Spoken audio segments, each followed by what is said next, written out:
is one of the flagship properties of the publication, which has grown over the years among the country's most respected platforms for women in leadership. This platform brings together women across corporate India, entrepreneurship, finance, technology, policy, culture, media and entertainment, and public life. More than an evening of recognition, it is a celebration of power with purpose, celebration of ambition, resilience, achievement, and the women who continue to reshape the idea of leadership in India. So we're all set to begin, but up first, I would like to thank our partners for their support of this evening. Celebration partner Oud and Zoya Glassware, hospitality partner Four Seasons Mumbai, luxury partner Da Milano, gourmet partner Sevaco, insight partner iDiva, and outdoor partner Lakshya Media Group. Thank you so much for your support. Thank you. And while we are soaking in the moment and applauding the game changers here this evening, I would also request to use the hashtag Fortune India MPW 2026 while posting on your social media handles. I'm going to repeat that. It's a hashtag Fortune India MPW 2026. With that, during childhood, we all have made castles by the beach, haven't we? Most of us have while we grew up. And I'm sure some of you might have grown up in one. But those are evergreen, ever fresh memories. So today, sand shall depict a beautiful story. Joining us is an artist who has transformed sand into a canvas of storytelling, emotion, and extraordinary imagination. A five-time world record holder, she's mesmerized audiences across the globe, creating breathtaking sand art while collaborating with the Indian Armed Forces, leading corporate brands and some of India's biggest icons. Please join me in welcoming a true game changer whose artistry reminds us that even the smallest grains can create the greatest masterpieces. Ladies and gentlemen, presenting the magician artwork, Neha Omak.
उतनी तालियां कम पड़ जाती हैं ऐसे beautiful masterpiece के लिए. I think a bigger round of applause, ladies and gentlemen, and let's also bring forth the artist herself, Neha Umak. Thank you so much for creating this masterpiece. And I would say I was wrong when I said the smallest grains create the great masterpieces. I would say they create the most impactful, powerful, and greatest masterpieces. Thank you, and once again, a big round of applause for Neha Umak. Thank you.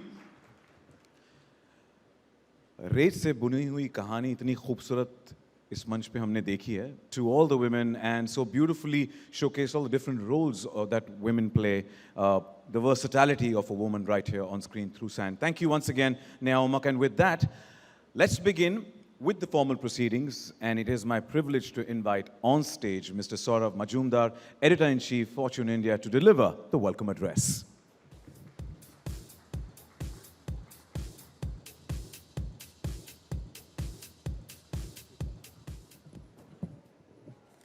Thank you, Sachin.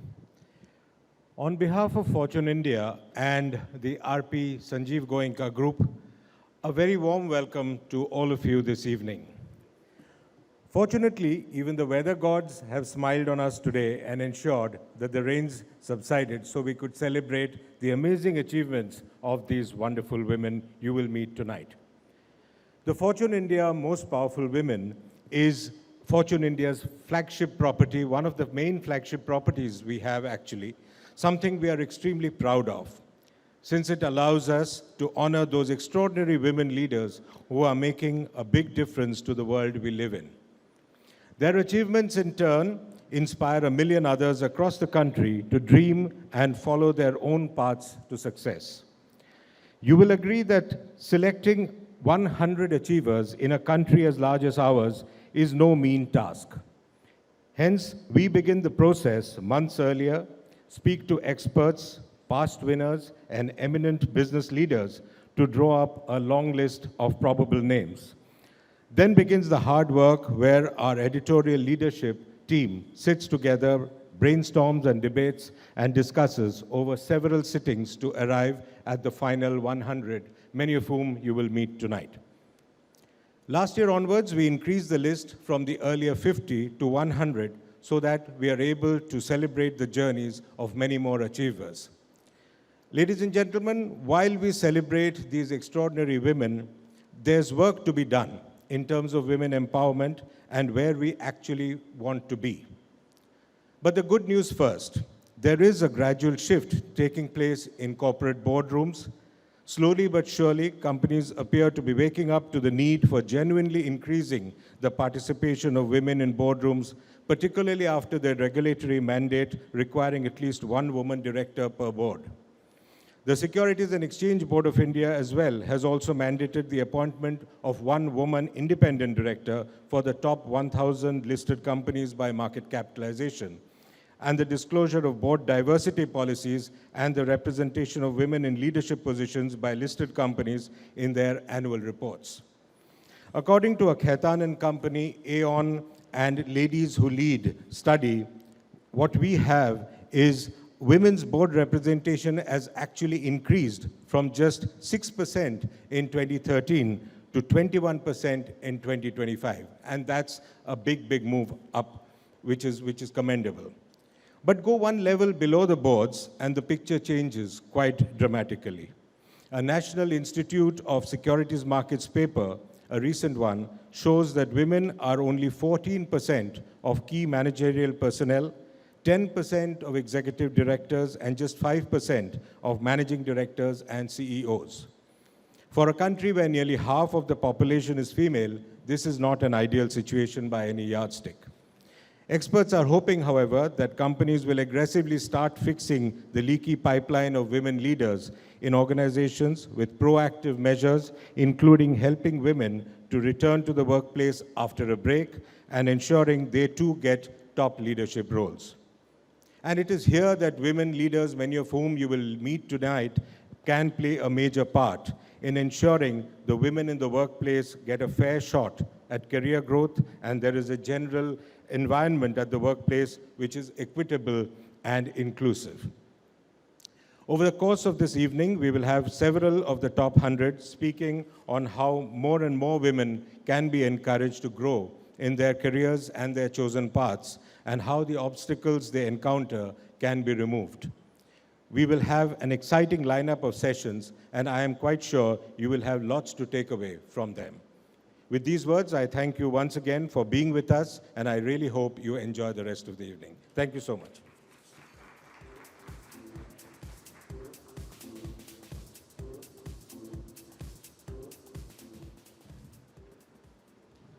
Well, thank you. Thank you so much, for setting the context and tone for the evening.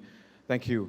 And with that, the stage is, as you can see, the stage is getting set. And Saurabh did mention that we have a lineup of interesting discussions and fireside chats that will take place right here on the dais. We'll wait for a couple of seconds. In the meantime, I'd like to welcome all the lovely ladies who've just joined us in. Thank you so much, and a warm welcome to all of you. Thank you so much for joining us here this evening. And it promises to be an interesting evening, definitely with celebrations at the end of the evening for all our powerful women.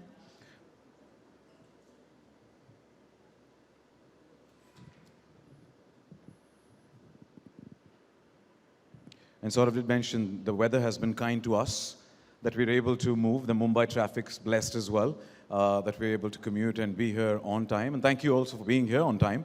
That's quite a prime, especially in Mumbai city.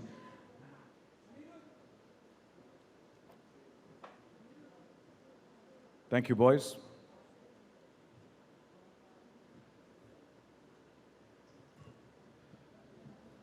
When I say interesting and engaging panel discussions, I mean it. Let's start with our panel discussion.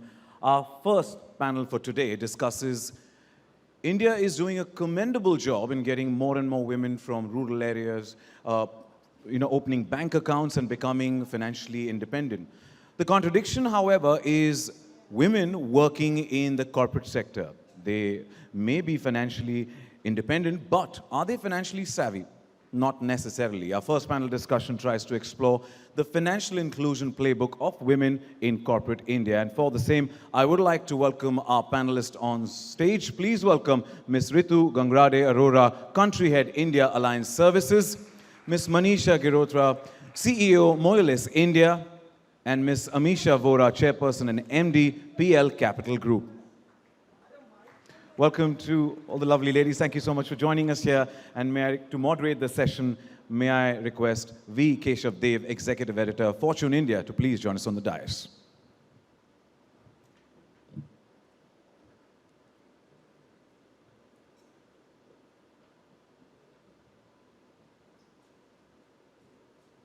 Welcome, Keshav. Over to you.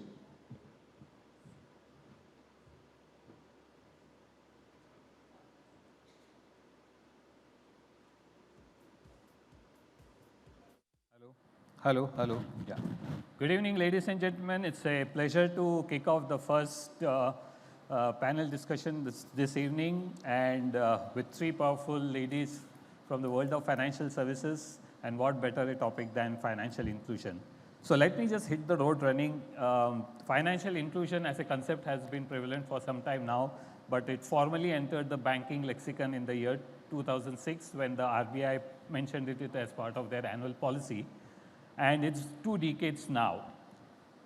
How do you see the financial services industry building on this big opportunity? Manisha, if you could start off first.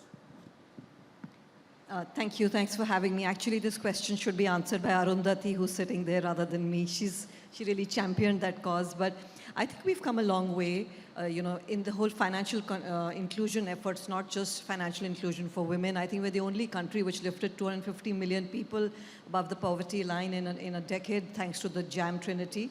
So I think we've done very well. And that couldn't have happened if we hadn't had to have women included in that process too. So, directly opening accounts for women, having transfers go directly to women, interest rate differentiation that was given to women for loans, etc., I think has helped a lot. And if you speak to the average woman in all different classes, they do talk about real strengthening of their power and flexibility that they have to set up businesses or to, just the way that they are conducting the incomes in their house, because they have access to that income directly now. Earlier, as you know, all the transfers went to the men and a lot of those were wasted. So I think we've come a long way. Am I happy with the journey? No, because, as we'll talk about, a lot of these accounts are still being operated by men, and, a lot of learning and education needs to be done. But I think we've still come a long way from where we were 20 years ago, and I'm quite happy. Ritu, what's your take on this? Thank you. Financial inclusion definitely has come a long way, just like Manisha said, especially since there's more money in hands of women, more democratization of financial decisions. Women were always central to decisions, but now they're more actively coming forward. But insurance is slightly different bastions, because for insurance, you need to have an insurable interest, and that's a complete reflection of how many women are actually earning. And hence, I think there's a long way to go still in terms of more women distributing, more women purchasing, and more women participating in insurance and protection and savings and wealth creation decisions for their family. So some distance to cover. But banking your leads the take. way. You've been the one who made the most of it, I think. Let me take the market perspective. So over these 2 decades, now women mutual fund folio holder, unique, is accounting for almost 24%. And their assets are accounting for 36%, which I think is really commendable. And also in terms of, if you see trading accounts, women account for almost 28%. I'm sure there is a challenge here that whether all the decisions are taken by them, or maybe the name is taken by their husbands, but still it gives them power because that asset is in their name. But that's, I mean, that question I wanted to come to, but now since you've hit on straight onto that, let me get, being a passive investor, just having the name account in your name, does that really mean empowerment? Or is it just they are being used? No, it doesn't mean fully empowerment. It does mean partial empowerment. But what really needs to be done is, from family perspective, from couple perspective, that in any uncertainty of life, they will not really know how to use that. So I always say that what is really needed is that family wealth creation or family asset protection decisions should be discussed jointly, maybe implemented by anyone, but should be discussed. And that applies to the women child that you are growing. It applies to your daughters also. And of course, it applies to your partner. That's where the empowerment will really come. Manisha, have you seen a change in the way women are taking charge of their own finances? Because anecdotally, you still hear that it's the men who are taking control of the finances. Unfortunately, what you say is very right. I agree with Amisha that it's great that actually assets are being created in the name of a woman. That's great, right? If you have a house which is created in the name of a woman or a mutual fund, she may not have full control over it, but in times of uncertainty, that is an asset she owns, or in times of stress, etc., she can have, it's her signature, so she can have a say. But what's more worrying is that, as you rightly said, women who are literate, who are financially independent, are not taking their own decisions. And that stems from our years of patriarchy, our years of how work is done in Indian households, which is that the work outside the house is the man's responsibility, and the work inside the house is the woman's responsibility. And unfortunately, that's not changing fast enough. We are just not taking ownership for our financial decisions. And you have to start very young. It's a muscle. Financial investment, like everything else, is something you will only learn by doing. It's not as if men who are making the investments are not making wrong decisions. They're losing a lot of money, but they just have that confidence and they think it's just what they have to do, so they continue doing it. While we women, because we are perfectionists, we're like, we don't know this and we don't do enough of it, and you would know this, Amisha, and then it just feeds on itself, right? As you get the man takes charge, you just don't take charge, including your own salary accounts, or, something that's run by the man. And I'm just not seeing that changing fast enough through urban women, through educated women. And Amisha should talk more about it because she witnesses it. But in the community of women that including that I live in, which is investment bankers, where you're advising clients on how to run mergers, acquisitions, what to do for their corporates. I mean, those are really serious decisions. And you ask them privately over a lunch that, are you managing your own portfolio? And the answer is, no, I don't have the time. I'm managing the kids, I'm managing the family, I'm managing the in-laws. So this just takes a back seat, and it's just then comes into a situation where it becomes too late for the woman to learn, and it gets awkward, and it just spirals out of control. Ritu, is it a mindset issue? Yeah. Let me add a perspective there, and slightly different, though I concur with what you say. It's about the glass, how empty and how full. Clearly, it's not as full as we would like it to be, but it is getting fuller. And I think that is something one needs to acknowledge. But to make it fuller, I think two things are important. One is them having the resources and the finance in their account, which, as Amisha said, they are more and more now. The other is understanding of it, the literacy. And I think that is something that could be addressed. The regulators are working hard, and I think as an institution, large institutions, we need to contribute in improving the financial literacy in general, and more specifically for women. It is only when you understand the product, when you understand financial markets, when you understand the different saving available, products available, is when one could get more empowered and make those decisions. So I think we will be able to do more on financial literacy. So, Avisha, do you agree with that? It's literacy, or is it the sheer task of managing finance and getting it wrong that puts women on the back foot?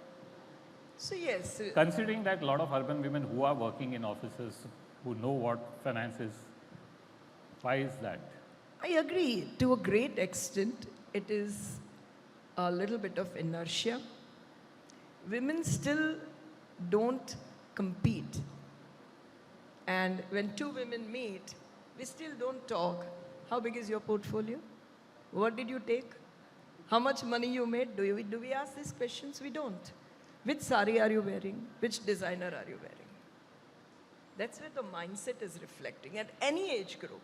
The moment we women start asking, where did you really make your last money? Where did you invest? And things will just change. But my one, judgment is that we all are fearing AI. But AI will be the ultimate empowering thing. Because it's just not accumulating all something which is written somewhere. It adds or acts as your financial advisor, also if you prompt accordingly. So anybody in any language, simplest, also can ask a ChatGPT, what should I do? I'm stuck here, I have my insurance policy, but I have XYZ problem. How should I resolve it?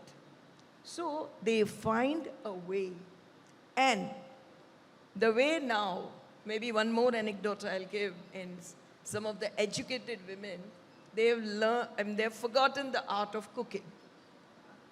But equally But at neither have that to learn time, the art of managing finances, right? So that's correct. a double whammy. But equally at that time, men has learned, because they go abroad to study and they learn how to cook. How the art has changed, right? I feel accordingly in next 10 years, you will find that women will really show their power in how to create wealth. I'm extremely optimistic about it. Okay. Manisha, when financial inclusion has been spoken of, it is all about access to, the fathers and the poorest using technology. And obviously what began as, opening bank accounts for the poor, post 2-3 committees, including the Rangarajan and the Mahanti committee reports, it widened the basket to complete the entire financial products. But considering that today women account for 48% of your population, contribute 18% to the GDP, and they're expected to propel India's growth further by adding 30% more to the GDP growth, is there a need to further define the financial inclusion as it stands today with an emphasis on women empowerment? Sure, I think there is always room to emphasize more, but I think what needs to do more is that we need to get better with execution. We need to educate our women more. We need to create more micro-entrepreneurs. We've created this whole startup ecosystem in India, which has done so well. I think we need to take the same knowledge and learnings to the women in rural India, in smaller towns, create small micro-entrepreneurs, empower them with loans, with assets, etc. And I think that's really where financial inclusion will succeed, because the policies are there. You know, all the policies are there. All the banks have been, especially the state-owned banks, have been asked to collaborate. Insurance companies are trying to create products, especially for women, I think, and you should talk a little bit about that. So all of that's being done, but I think the awareness needs to improve. The implementation, as Amisha mentioned, with AI, we should, and with large language models, we should actually communicate to women in different languages, empower them, help them in execution. I think that's the last mile is where we need to do much better, rather than create more policies, you know, more notes, more. I think that's done. There's a lot of awareness. I think the real challenge is now the execution and the awareness at the grassroots level, which needs to improve more and more. The woman has the account, but she must be taught how to, execute it herself. Go to the bank yourself. You know, with fintech companies, you don't even have to go anywhere. There's last mile connectivity. So I personally feel from all my interactions with a lot of microfinance companies, with a lot of gold finance companies, that what you need to do is to make the women more confident in the ease of how of executing all these products has become, and make it like a muscle memory, like I said before. Rita, you agree with the view that you don't need to further refine the whole financial inclusion roadmap? For sure, one needs to continue to improve on a good journey that's begun. I would again look at it slightly differently in the sense that Aadhaar has changed a lot of things in terms of financial inclusion in the country. UPI took it a step further. Now our smartphones with the multiple apps are making a significant difference, and they are empowering not only education, easy adaptability, reach. It has made everything much more easy, and I hope that will transform because that is not just an education tool, it is a tool through which you can invest, few clicks, very easy. And I think more and more comfort is developing. And I think one or two right financial decisions in the beginning gives the courage to go on further. Right.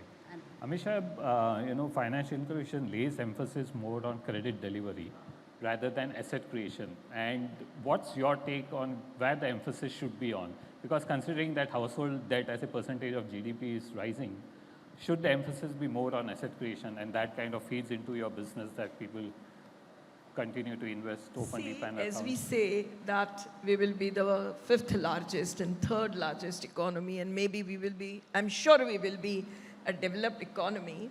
So definitely what is untapped is the women workforce.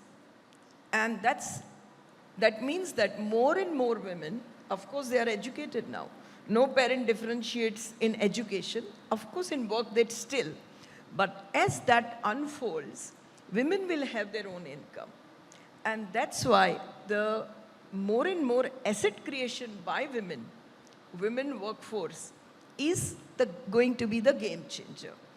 They do need the microfinance loans directly. And that last decade we achieved. We opened their accounts. We give them direct benefit. Now the UPI is allowing them to transfer their money.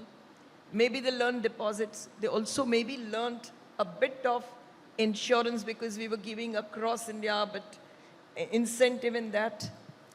But what they really now need to learn is the asset creation, and also I would say wealth creation, because that's what ultimately decides the India's growth also. The savings, when it gets channelized to investments, markets, that's where the ultimate virtuous cycle happens. So that's what I think will happen and I'm looking forward to. Manisha, are you seeing that trend happening? The asset creation cycle is at its full Yes, flow? I think I'm seeing that happening, including in wealthy families and business families today. You're seeing asset creation in the name of women separately. You're seeing businesses being carved out, especially in the name of women coming out and running businesses, and there's Devita there who runs a hardcore business, right? So you're seeing a lot of women like that who are running hard-nosed businesses.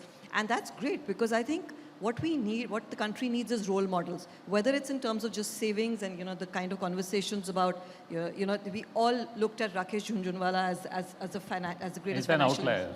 Yeah. Yeah. We need a woman financial investor who we look up to like that, right? So, and then it trickles down. So whether it's in that, whether it's in businesses, I think we need role models so that other women can aspire and say, look, this is real. and also not just aspire, it creates awareness. Today women in wealthy business families should know that they don't, if they're married off, it's not like they lose access to all the wealth that the family has created. They are also entitled to a business there, and you're seeing that across businesses, even industries like IT services, etc. You're seeing women running it today. You see Roshni Nadar running HCL. So I'd like to see a lot more of these happen, because I know that the trickle-down impact is enormous, right? Because I think the patriarchy has convinced us for so many years that these are not our domains. So when you see someone actually going out there and achieving all those things that you never thought were a woman's domain, you start to think yourself, and you start to challenge yourself. And yeah, so whether it's assets being created, whether it's businesses being created in women's names, I hope to see far more of those happen. We are just to the close of the session.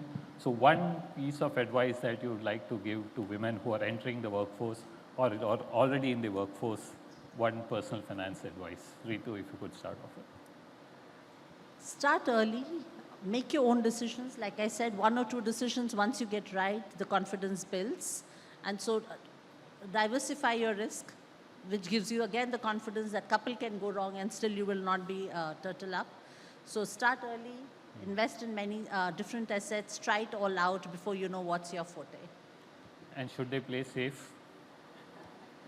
When you start young, actually you don't need to play safe. You should try everything out. There's time to get safe. Manisha, what would your advice be? I think it's similar. My point of view is that, look, if you don't bring anything to the table, then you're not going to get a seat at the table. We all say as women, we should get a seat at the table. SEBI's done the mandatory board requirement, but you must bring something to the table, whether it's as a board member, whether it's as an investor. And the only way you're going to do that is if you start young, start early, get knocked on the head, make your mistakes, learn from that, get up again, challenge yourself. So especially to working women, my message is please start young, please start early. The salaries are good in India today. You can make the difference, through SIPs, etc. You can make small investments. So start young and bring something to the table. Don't just ask for a seat to the table if you haven't earned it. Should they consult their partners or their financial advisors? Why? I used to do that earlier, and then I figured Sanjay makes more mistakes than I do. So he just didn't talk about it, and I talked about it and felt so terrible about it. So by all means, consult. Look, if you're starting young and you don't know enough, of course you should consult. It could be a fellow colleague, it could be a father, or mother, or whoever it is. Of course, consult, but eventually remember the buck stops with you. It's your decision. Own it and be proud of it. Amisha. So a few years back, we ran a campaign, markets are equal. Whether you are a man and invest or whether you are a woman and invest, you make the same gain or same loss. Markets don't treat you differently. Why do you treat yourself differently? So that's the first message I would give, that just be very sure about yourself. And I wouldn't say I am at whatever age or somebody is whatever age. You cannot start early. But most important is to start today. Wherever in your journey you are, if you're not started, start today. Because tomorrow has never come for anybody for anything. So it's all about today. Tomorrow never comes, start today. That's the message. Thank you, ladies, for taking time out and for an insightful.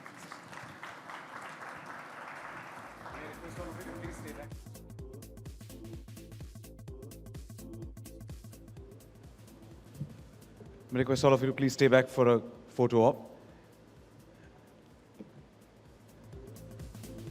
And thank you so much, lovely ladies, for the thought-provoking conversations. And, conversations are changing, and it has changed from, as Amisha ma'am mentioned, that what you're wearing to what's your portfolio, what does it look like.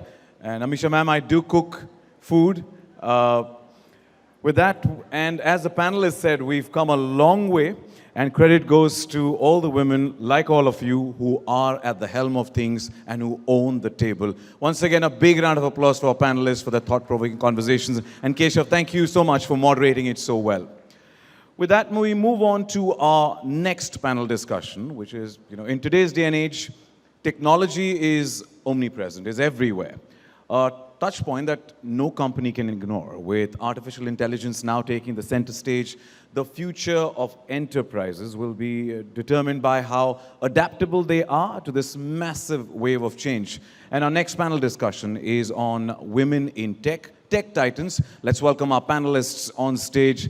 Up first, please welcome Ms. Arundhati Bhattacharya, Chairperson and CEO, Salesforce India and South Asia. Ms. Ipsita Das Gupta, SVP and MD, HP India, Bangladesh and Sri Lanka. And Ms. Devina Mehra, Founder, Chairperson and MD, First Global. It's a pleasure. Welcome.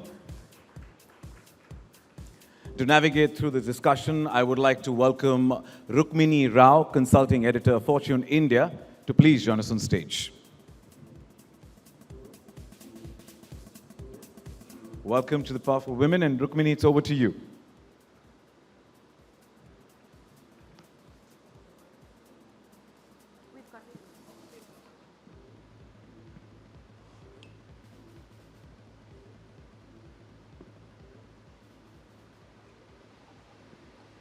It's wonderful to have all of you here with us today. Perhaps to start this discussion, we cannot escape AI today. It's become omnipresent, all-pervasive.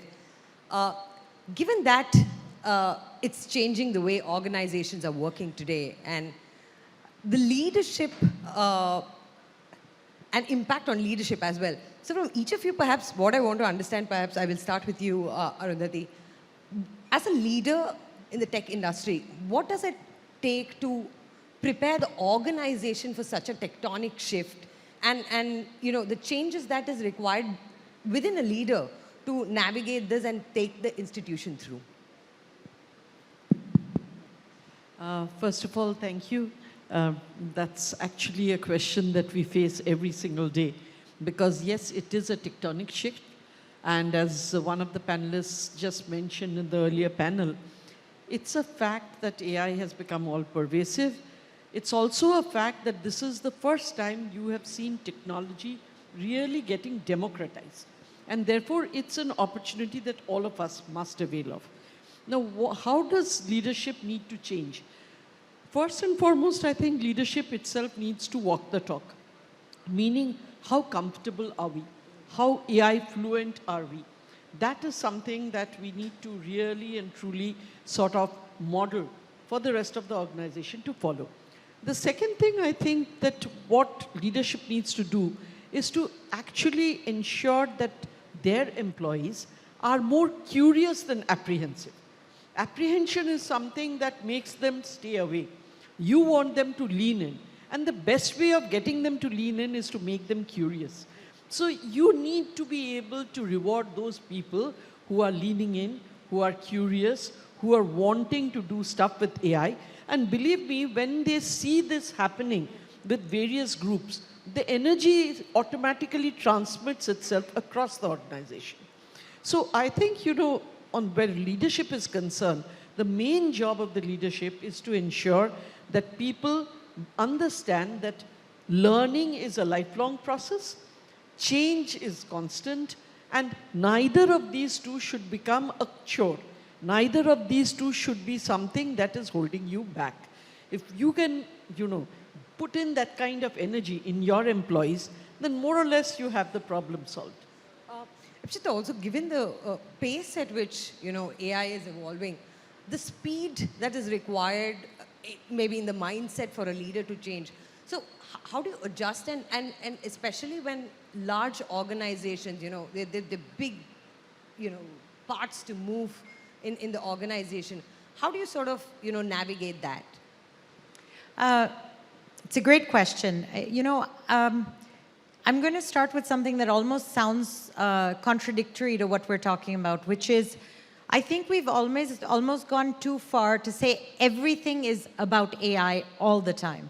I was refreshingly in an entire week of conversations around leading global businesses. And for the first time in many, many weeks, AI was mentioned only in very, very sort of segmented periods of time. And so I think first, the recognition for people that AI is going to make things more and more intuitive. The fear of technology, actually, AI works for it more than against it. Because the ability to interact the way you would interact naturally is the whole point of AI. And so I think one of the things that we need to kind of educate and talk about on a continuous basis is that AI is about making things as intuitive as it possibly can be. To the point where, as you rightly said, things are moving so fast, you almost should make decisions about where and what you're going to engage on, because you're actually going to have to make some sorts of some sorts of assumptions around what will not exist in a period of time that you're learning and then having to unlearn again. Having said that, studies that have been done have shown that where in the West, most people think of AI as something that's going to replace them, the young in India think of AI as something that's going to serve them.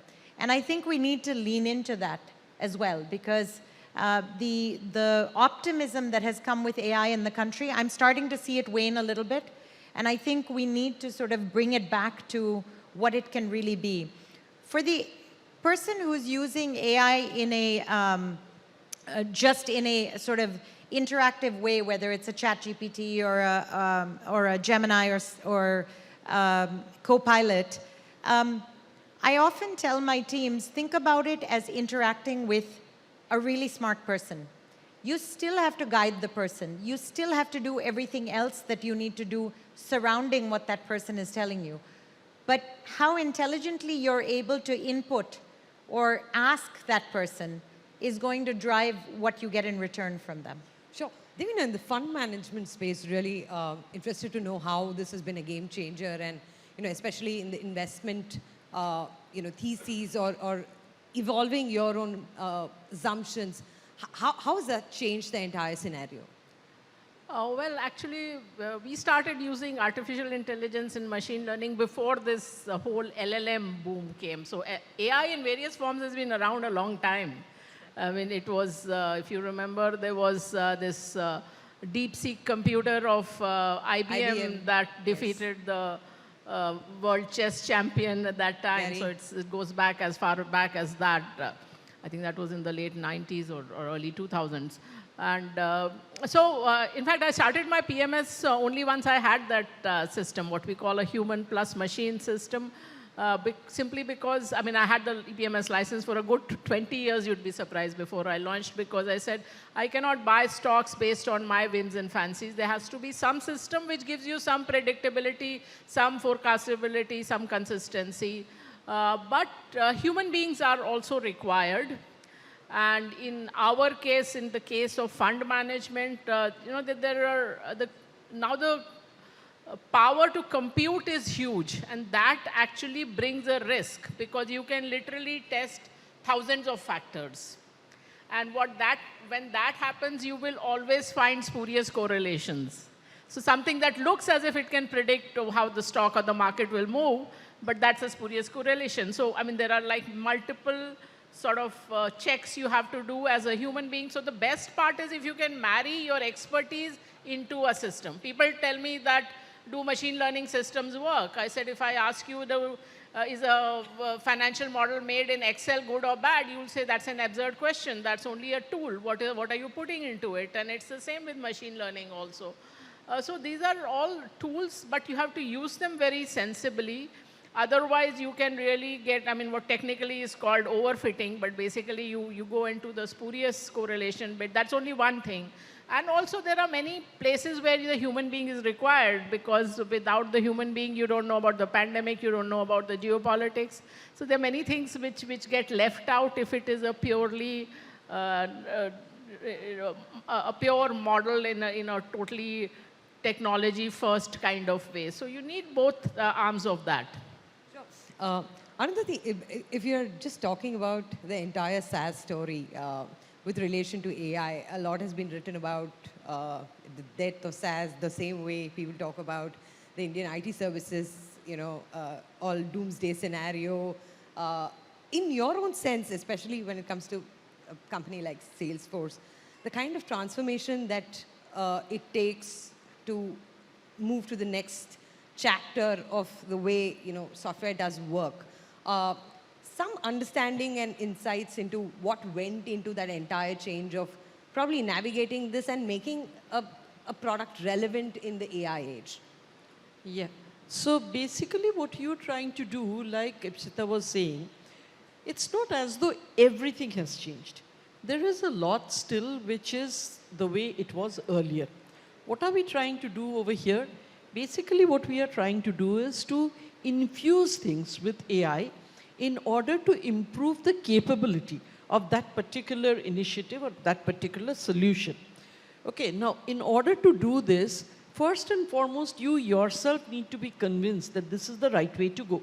And the best way for us to do that is to get the teams themselves to start using the various solutions that we have to see how it is helping you. For instance, say I have a team of 3 people that does market intelligence.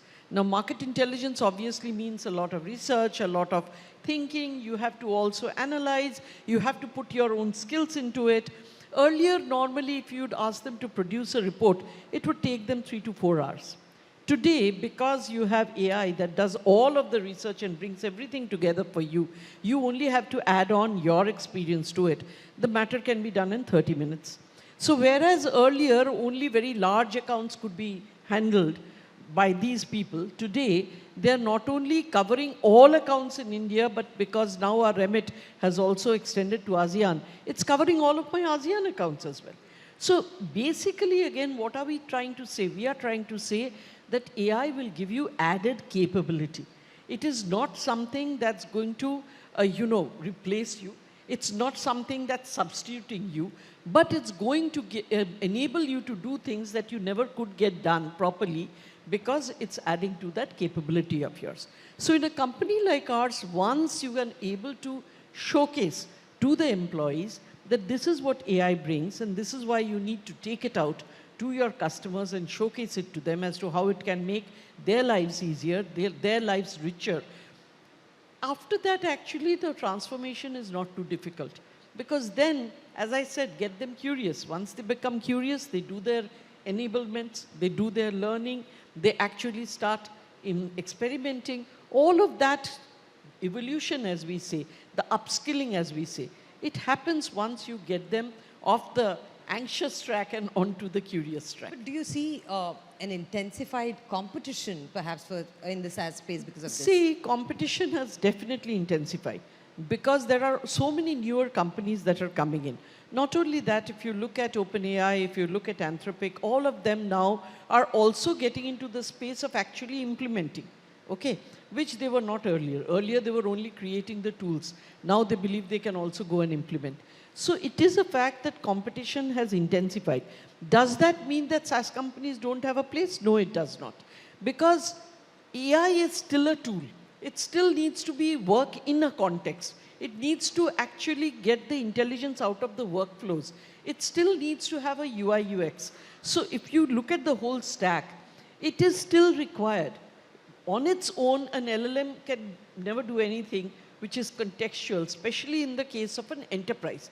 Plus, in an enterprise, you need the kind of security and the kind of compliance, auditability, observability. These are things that only can be managed if you have the whole stack. And for that, again, the SaaS platform is still important for that. Sure. I would just like to add a bit to that, what Arundhati spoke about, that if you look at, there was a study done by a host of researchers across US universities, the top universities, Northeastern, Harvard, etc. And what they found was, this is a paper called Agents of Chaos, that what happens if you let AI loose within enterprises. And they can do anything from, obviously security breaches to wiping out databases and systems and lying. So they are worse than your worst employee because they will say, we have done so-and-so without doing that. And the level of major problems were, I think, 10 or 11. So it is, no CTO or CEO is going to hand over the keys, in a sense, to AI without the intermediation of a Devina, picking up from there, actually, interestingly, even if we are just looking at the IT services companies, right, though the AI annualized revenues are being spoken about and shown in their papers, but then you're not seeing that in the margins, and there's also AI deflation that is, finally companies are talking about it. Given that, how much of an incremental value do you see this bringing into companies in terms of their own valuation and having an impact on the stock price? If we have to say any of the Indian listed companies, are they going to get the AI premium even if they're adopting AI very aggressively? I think the first question, should any company have an AI premium? I mean, it is not just about India. So globally, this whole story has been sold that AI is the thing, and Indian stock market and Indian IT services companies are not. India doesn't have an innovation story, if you want to use consultant speak, or India doesn't have an AI story, and that's why Indian market is not doing well. But that's not the truth, because if you see, if you look at what were called the Magnificent Seven in the US, which is the 7 major tech stocks, Meta, NVIDIA, Google, Apple, Amazon, Tesla, etc. That story had started unwinding in 2025 itself. Only 2 of those companies outperformed the S&P in 2025. In 2026, 3 or 4 are down for the year. NVIDIA now in terms of PE valuations is back to 2019 levels. So, I mean, people think the story is, investing is very easy, that you buy the 7 stocks, you know the names of, okay, now that story is over, let's move to semiconductors. Now, semiconductors is an industry we have followed, we've been following, I mean, we've had our global research since 1999. So we followed all these companies from TSMC and Samsung to Micron, NVIDIA, AMD, Intel, etc. for that long. And what people don't realize is that it's an extremely volatile, extremely cyclical sector. So again, these thumb rules of offering global products, doing just the obvious stuff doesn't work, because see, for one thing, semiconductor is extremely capital intensive, and you are supplying what are capital assets for someone else. So that's inherent volatility in that, because if you are selling, let us say, toothpaste or soap, if you are selling 500 million next year, it's not going to go to 100 million. It will be plus minus from that 500. But this you start from zero every year. This year, the AI investment by the mega scalers is almost $1 trillion. I mean, there are estimates from 800 billion to $1 trillion. 2 years ago, these very same companies' total capital expenditure was $150 billion. So 2 years later, will they be spending so much? So the big question mark to my mind in this whole AI story is that it may be a transformational technology, but I can list out almost every transformational technology in human history, from railroads to automobiles, aviation, to internet, which has been a graveyard of companies, because you don't make return on capital on the amount of capital you put in. Interesting. I don't think Ipshita perhaps will agree with that, given on the hardware part of the story, Ipshita.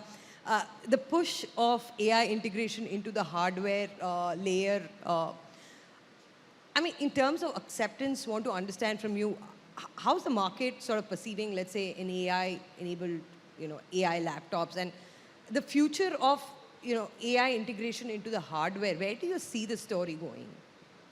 So the concept of the hardware is that it needs to be the platform on which whatever anybody needs to be able to do, they can do. And with the requirement for much, much higher processing power and computing power, you need your devices to match up to the kind of requirements around AI that companies are building up. So the hardware industry actually is in a good place, because it gets to be the platform, and when you're the platform, whatever anybody's doing on your platform is good for you. Our focus has been on driving this idea of having a hybrid model for India, because we need to think about inclusive AI. And we have taken the stance that we want to make sure AI is available for everyone in the country. And that means we're going to have to find cheaper ways to keep AI. With more sovereignty and more geopolitical issues around the world, the idea of keeping data secure and keeping data locally requires the ability to put what we call AI on the edge, which means on your own computing devices, have enough power to be a mini server just within yourself. We are doing things like powering labs in government schools that require those high computing capabilities, because otherwise, how do you teach a middle school or high school child in outside of our metros what AI can do for them, right? And eventually we'll also be using that to customize learning for children. So high computing power is going to be really important. Sure. We are running short on time, so very quickly from each one of you, do you believe AI has the ability to, bridge the gender gap in terms of adoption or, better gender parity when it comes to employment in India? On the gender gap, I think AI definitely will help. Again, because I go back to the first theme that I said, which is democratization of IT. It has never happened the way it is happening now. It provides you with information, it provides you with training, it provides you with whatever you want, as long as you have access to it. The access problem is still not completely solved. Because if you're looking at, the high-end smartphones, etc., how many women have it, especially across the entire spectrum, meaning in the rural areas, etc., is still a question. But once that piece is solved, I think it will definitely help in closing down the gender gap. Ipshita, quickly. 10 Yeah, I think a couple of things. Gender inclusiveness is only going to be as good as the data AI gets access to, because AI functions on the data that's available. And for everything we do today, even the medicines we take, we are actually living with decisions made based largely on data on men and largely data based on Western men. So we need to be aware of this. And in inclusivity, we have to think about ways in which we bring data in. And for this, we have to think about things like digitizing stacks and stacks of paper that exist across tier 2, tier 3 cities and rural, because that gives us a lot more information, for example, on health. Health histories of people that are not the wealthiest people in the country, right? Sure. And the last thing I'd say is AI allows us to, will allow us to remove gender bias from things like hiring, from things like investing, if we use the systems correctly. So like everything in the world, if you use it for good, you will get good. If you use it for bad, you will get bad. Sure. Divina? I think the risks are greater for kind of evening out the gender bias because most of these large language models have been trained on tons of data, which includes a lot of junk data. So they actually amplify gender bias, they amplify race bias, they amplify all of those biases rather than reducing it. So, I mean, all data, all studies show that they, give resumes with exactly the same thing with the name of a man and a woman, and it will prefer the man because that's the data it's been trained on. So we need to be very careful, and it's a black box, so you don't know this is what is happening, and people are relying more and more on these systems. So, that to me is a big, big danger. And yes, also, I mean, the fact is that at least in India, there are all this talk of that don't give mobile phones to women. So whether they get the access also to what is available. Lovely. Thank you so much for your time.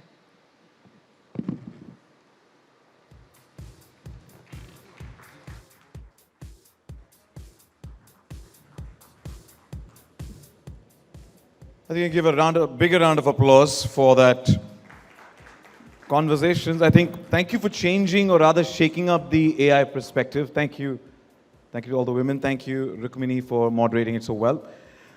And the discussion, the messages, be curious, get on the AI bandwagon, and as they rightly said, AI is not dangerous. It's how we use it, and more importantly, how we engage with it. Once again, thank you to the women in tech. Thank you so much. With that, the stage is set for our next fireside chat. Let's shift the spotlight to the world of entertainment, shall we? Okay. So there are movies that break records, and then there are movies that don't just break all records, but also redefine filmmaking. One such movie that got theaters cheering, echoing with cheers is Dhurandhar, and I was one of them who also was echoing in that theater, cheering for Dhurandhar. Inarguably, Indian film industry's most valuable franchise ever.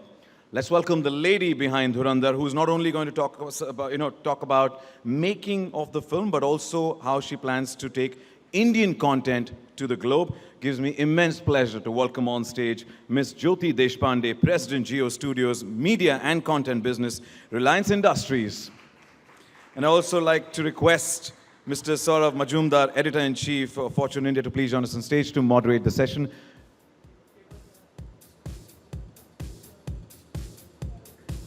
Jyoti, a warm welcome to you. Saurav, over to you. Thank you. Thank you very much. Now, when you have a Dhurandhar on stage, you are anyway, your knees, you have your knees are quaking. So big hand for Jyoti Deshpande, who has successfully rewritten the rules of the entertainment game with this mega two-part blockbuster. So there is no other way to start this chat, Jyoti, other than talking about this game changer. So first and foremost, tell me, how did you conceptualize this film? Because it's different in so many ways, right? It's an ensemble cast, and I must compliment the director and the lead actors for playing their parts to the hilt. Not trying to be over the top in any way. First and foremost, how did it come get conceptualized, and most importantly, how did you come up with this two-part franchise business, keeping the whole suspense going? Well, thank you for having me, first of all. I would say it was a series of unfortunate incidents that led to this colossal success, and a great deal of divine intervention. To begin with, I think what interested me about this film was the fact that it broke every conventional norm, that had been laid out very neatly over the last 30 years of storytelling. And that was what was, first of all, very attractive. It's like when you look at data and something breaks a pattern, it breaks your Excel sheet formulas and it breaks, conventional green lighting norms. I think that was very attractive. The fact that it was fully set in Pakistan, the fact that each of the characters, we were dealing with a very sort of intelligent concept of deep state. None of our films had ever dealt with that concept, and it could be quite abstract to explain that to the common man. So how do we tell a story about deep state but make it entertaining? So we wrapped it up as a gangster film, and I felt that it was more deeply patriotic than any of the other films that pretend to be patriotic on the face of it, although this was more dressed up like a gangster film. And so that's how I greenlit it, because it was bold, it was different, and I thought it would be clutter-breaking, and I thought that was essential to sort of stand out from a similar type of films that were being made. And it was not conceived as two parts.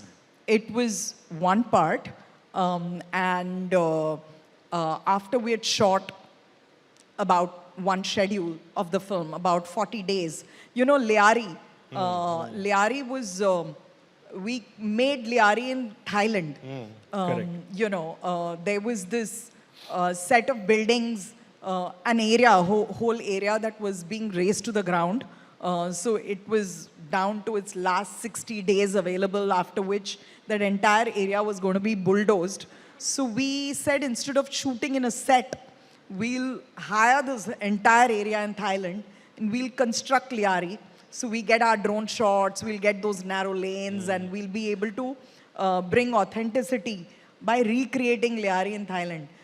So that's how we shot. And once we sort of shot 40 days, we'd busted through our budget. We knew, the budget's going to overrun. And what were a few pages in the script was turning into hours of footage.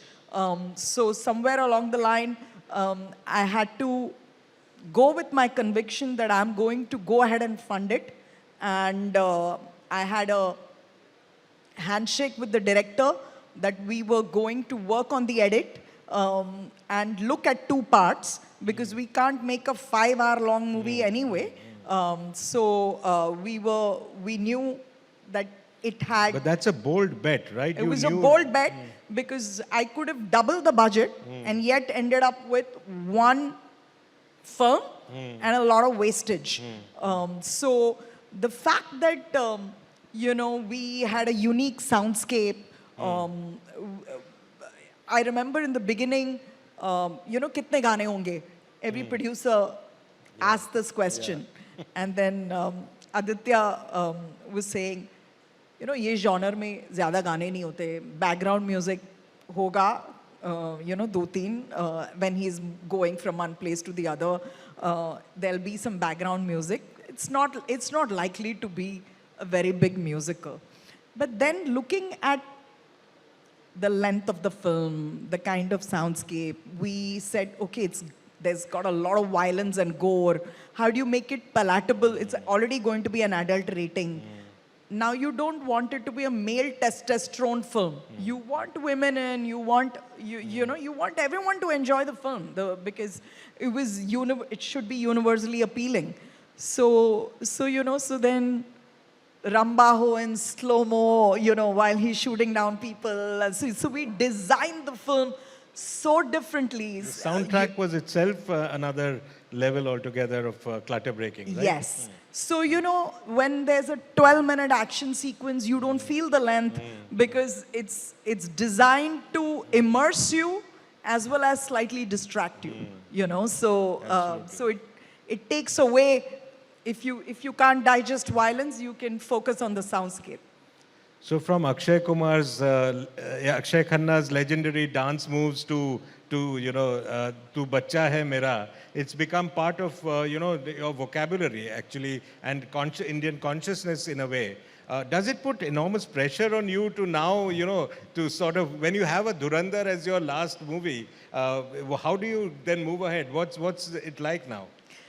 See, you can't design when something becomes part of popular culture. I think no amount of sitting in any office or having any marketing guru or spending any amounts of marketing dollars can architect that. This is something that when audience makes something their own, then it becomes part of popular culture almost organically. I think in 2024, we shattered all records with Stree. That became the highest grossing film and it had Rajkumar Rao and Shraddha Kapoor. It was a modest budget film and it broke all box office records and we said, now what will we do? And we did Dhurandhar. So we'll think of something. No, you had told me earlier, Jyoti, that sometimes you look at pop culture and the chatter on social media, etc., to also sometimes take cues on what the public is talking about and then look at whether some of these movies work or some of the stories can be woven around that. Does that work Absolutely. for you? I mean, you have to have your ear in the ground and you have to know what, people are talking about and what would interest them, where is the head of our youth at. So I think that's so important to tell stories that are relevant. There's so much information. Even a 2-minute reel that you're consuming before sleeping, just, swiping, it's a piece of content. So why should someone invest several hours of their time, significant amount of money, and come and watch a movie in the theater unless you're going to give them, enough for that investment. So I think stories are everywhere. It's important to keep your eyes and ears open to find them. And then execution. I mean, Dhurandhar was a little bit of all departments firing. I mean, the director, Aditya Dhar, brilliant. The editor, Shiv, brilliant. All the actors, Ranveer Singh, Akshay Khanna, Arjun Rampal, each of the character artists, Rakesh Bedi. Yes. Then the prosthetics department, who transformed Madhavan, to look like almost Ajit Doval. They were brilliant. So, the sound, every department firing is that's why I say divine intervention. Hard work, I think everyone works hard. We did too, against all odds. But it all came together. One, because I think it was a relatively controversial topic. The tonality of the film could have taken it here or there, but all of us were very aligned on the story we wanted to tell and the voice. We were like one voice. So we were not torn in different directions. None of us wanted to dilute the conviction in any way or make it half-hearted here or there such that it doesn't land. So I think being on the same page helped us execute the plan in spite of the hurdles. Yeah, that's true. But what interests me is from Stree and Dhurandhar to Lapata Ladies and Sali Mohabbat. How do you then decide which movie goes for streaming, which movie goes for a big blockbuster release? How does that, decision making happen at your end? I think it's gut feel, it's a little bit of experience. I generally don't have any preconceived notion in my head. I have a story-first attitude. I don't have a platform-first attitude towards green lighting. This one we'll put in the theaters or this one we'll put, on a streaming service. I like to see why a story should be made. What purpose does it serve? If it was never made, will the world miss it? So if it first of all passes that litmus test that yes, it does serve a purpose, it's entertaining, but it's got some subtext, it's got some purpose, and it's interesting, and the vision of the storyteller is clear and not confused, then that is something that I consider.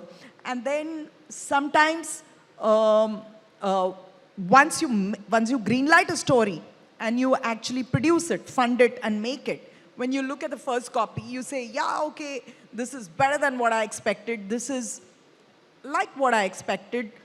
Then you test it. And then you think, will people come to the theaters to watch this film? Lapata Ladies, for example, many people told us to take it directly to the streaming service. But I felt it was such a cool movie, I said, I'm going to bring it to the theaters. It did not break the bank in the theaters. It was a very modest theatrical business, but it absolutely broke the internet when it came on Netflix. And Netflix actually told us that because it came in the theaters, there was awareness. It absolutely helped them, help people discover this film on Netflix as well. So sometimes they feed off each other, and there is no preconceived idea in my head that, Mrs., for example, was another film, which I'm very proud of, which landed on Z5. Now, there was a lot of discussion around AI in the session prior. We have to address the elephant in the room. Now, we just heard about the first AI actor, lead actor, Tilly Norwood, having landed a lead role in Hollywood. How do you look at AI? Will we see an AI superstar in India in future, or you think Indian audiences still want their, Amitabh Bachchans and Ranveer Singhs to look at too? No, see, I am personally a very tech-forward person. I am actively a student of this journey and immersing myself in how AI can benefit my industry. I'm already looking to make one animation film using AI called Krishna, which we've already announced, and that'll completely use AI to make the film. However, it's an animation. I do feel I'm aware of, an AI influencer already existing amongst us, living a normal digital existence, telling us what she's doing every day. Maybe she'll have an affair tomorrow, and we'll be following that as well. So I think AI is here to stay. The technology is not there yet, where I could seamlessly blend an AI character with a live character, but we're not that far away, a few years away. And I, for one, I'm curious, and I'll definitely experiment with it. So that's a big little thing. I mean, your big scoop you're letting us on. There might be an fully AI-driven movie from Geo Studios in the future. Absolutely, why not? So, ladies and gentlemen, we are running out of time. The lady behind Dhurandhar herself in the movies. A big hand for Jyoti Deshpande. Thank you, Jyoti, so much for speaking to us. Thank you, everyone, for going and watching both the films and also watching it again on OTT. Thank you. And we are keen to see what's next from Geo.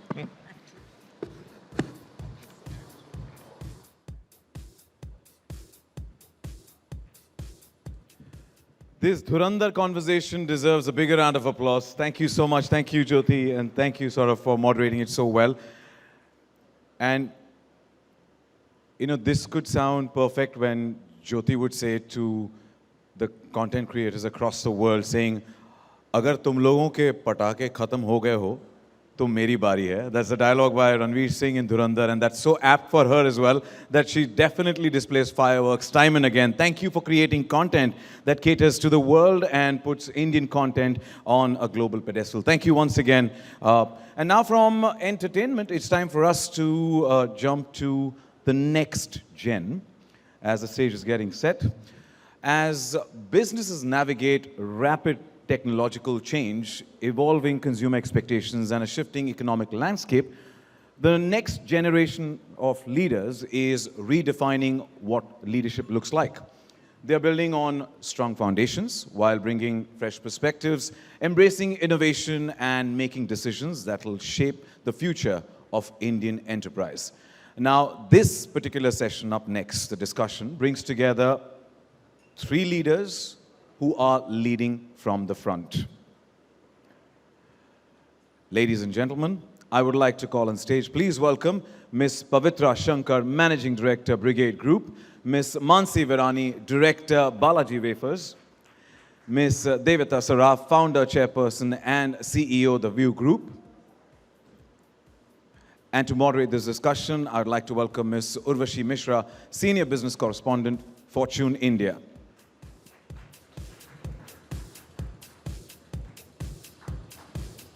Welcome to all of you, Urvashi. It's over to you.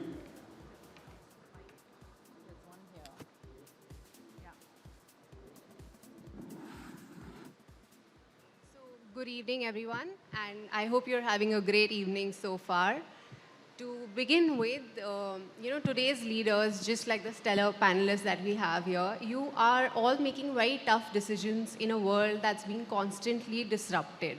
I mean, technology is evolving, consumer expectations keep shifting, and you have to balance your business. I'm sure you have to deliver growth while balancing sustainability, say resilience, and also long-term value, right? Plus, you have to keep up with Gen Z and their lingo as well. So let's dive straight in with you, Pavitra. So the Brigade Group has completed 40 years this year. And as we all understand, family businesses, they have the advantage of long-term thinking, but they can be maybe slower in their decision-making. So as a next-generation leader, how have you sort of navigated your leadership and how are you taking your business forward? So I think in our business, we are in a stage of transitioning a lot of the decision-making.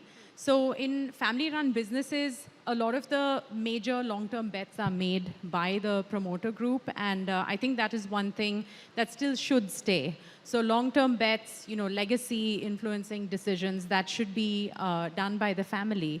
But there are also a lot of decisions that the family, continues to make, which should be delegated to the rest of the organization and to professionals within the organization. And that, I think, is where we are today, identifying which are those decisions, giving that framework and ability for someone to have accountability and also the authority for making those decisions. And, for us, it's been a challenge, and what we're going through right now is ensuring we do that across different geographies as we expand. Real estate is a very, very local business. So being able to do that while keeping the company ethos and culture, but yet having others take that forward on your behalf and for you is, I think, where we are today. But I would say in real estate, family-run businesses are able to take decisions a little faster, actually.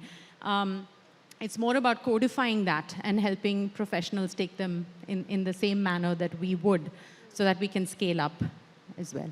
Okay, great. Bansi, coming to you, you know, Balaji has been fiercely independent in a pool of large FMCG players, and you've just stepped into leadership. So what are your goals and how are you maybe taking your business forward? So, for everybody's knowledge, I recently joined our business last September.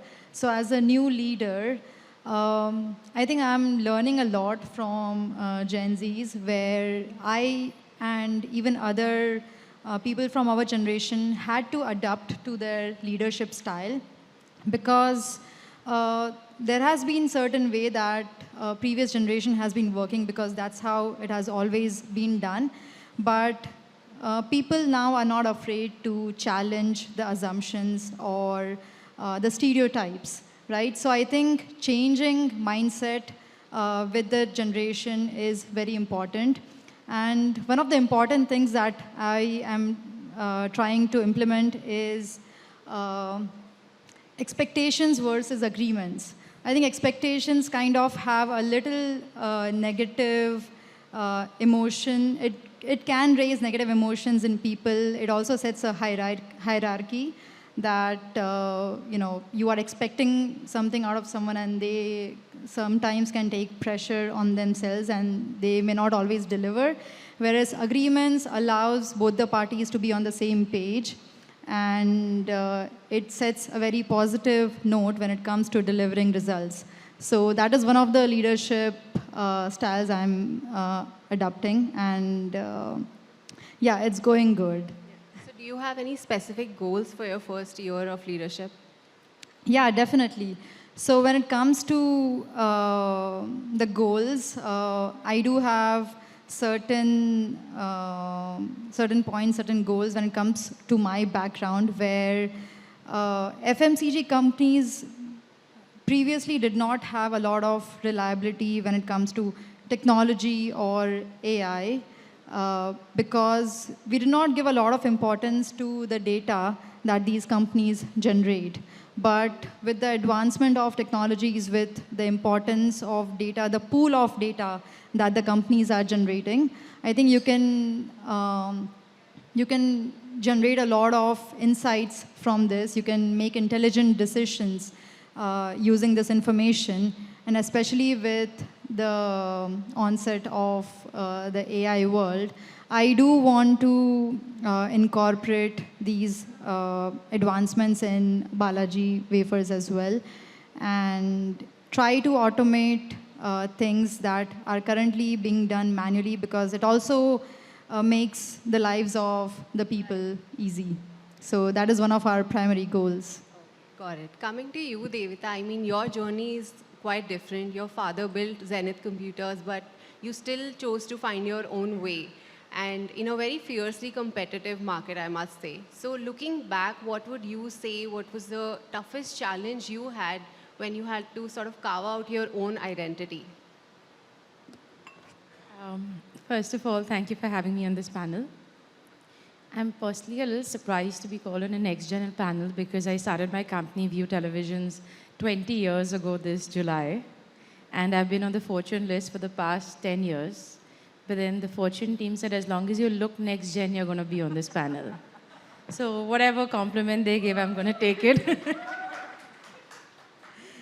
Speaking honestly, I think I entered the family business because, if you're ambitious and you've grown up role models around you who are powerful, resourceful, financially strong, you have that vision yourself. And my brother and I both did train at Zenith early on. However, when I studied in the US and I came back, I always found that Indian companies tend to have, even now, the mindset of being a sort of price leader. There were not that many premium companies which are innovation-based. And that's the vision that I had an entrepreneur that I wanted to build. Now, in 20 years, we've been able to achieve that vision. We are a profitable, debt-free company that's owned by myself, and we compete straight with the likes of Sony, Samsung. So I think the biggest thing is the child of an entrepreneur is always an entrepreneur. you can't expect them to be a professional manager. You know, they will always have the drive to be rebellious and do things themselves. And I always felt that the problem with a lot of Indian, in general, like we're such a large country, but we still have this fear that someone from abroad is going to come and destroy us. And I don't think I've ever had that fear, because having studied abroad, I realized that at the end of the day, it's the same, story of entrepreneurship everywhere. So in 20 years, we've been able to execute this vision. We have nicely beaten the rubbish out of, a lot of foreign players that have come in. We've been able to be an Indian premium brand that stands on its own legs. And in 20 years, I think the challenge of making your own identity is, first at the beginning, maybe you may start a company based on your vision. But so many years later, it's about what you've built and being loyal to what you've built. Now it's more about my team and everyone and the 40 lakh customers around it, and not just about me. So when you did ask this question, what was it like when I first started out?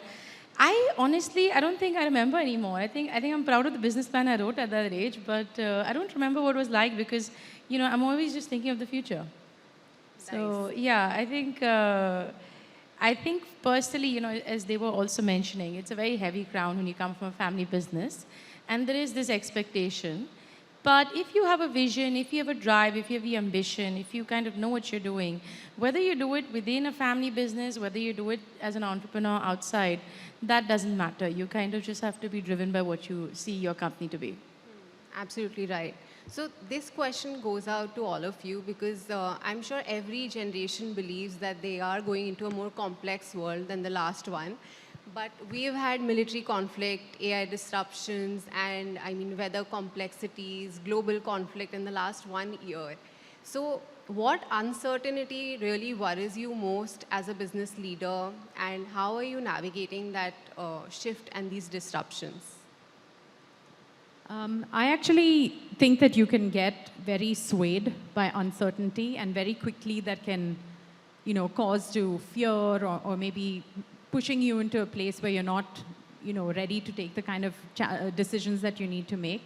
So really, I focus on what isn't changing, not so much on what's changing constantly, but what isn't changing. And in our business, of course, with the war happening in Iran, with AI, of course, how it's going to impact jobs, whether there'll be any jobs at all, and therefore what will happen to commercial real estate, what will happen to residential real estate. All of these are the questions that the industry is getting barraged with at the moment.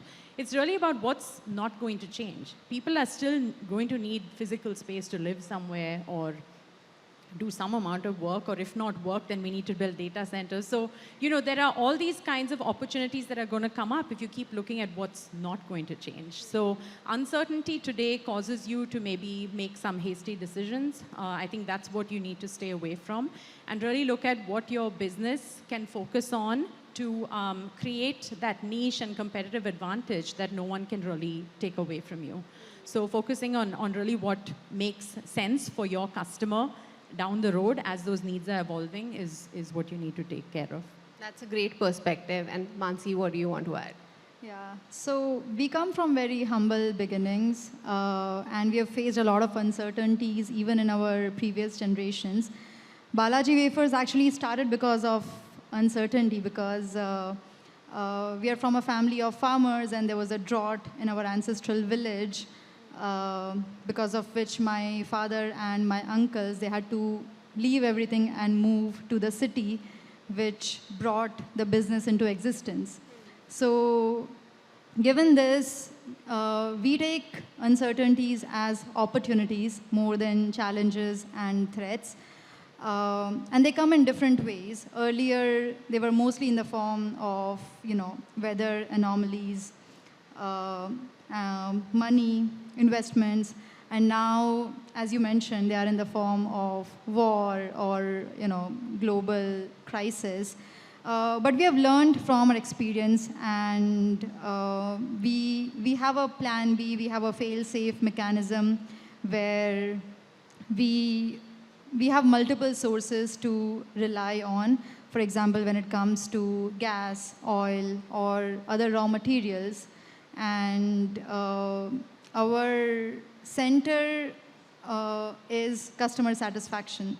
So even because of any uncertainties, we have to, incur losses. We are open to that temporarily, but our aim is to keep our customers satisfied and provide them the top quality products.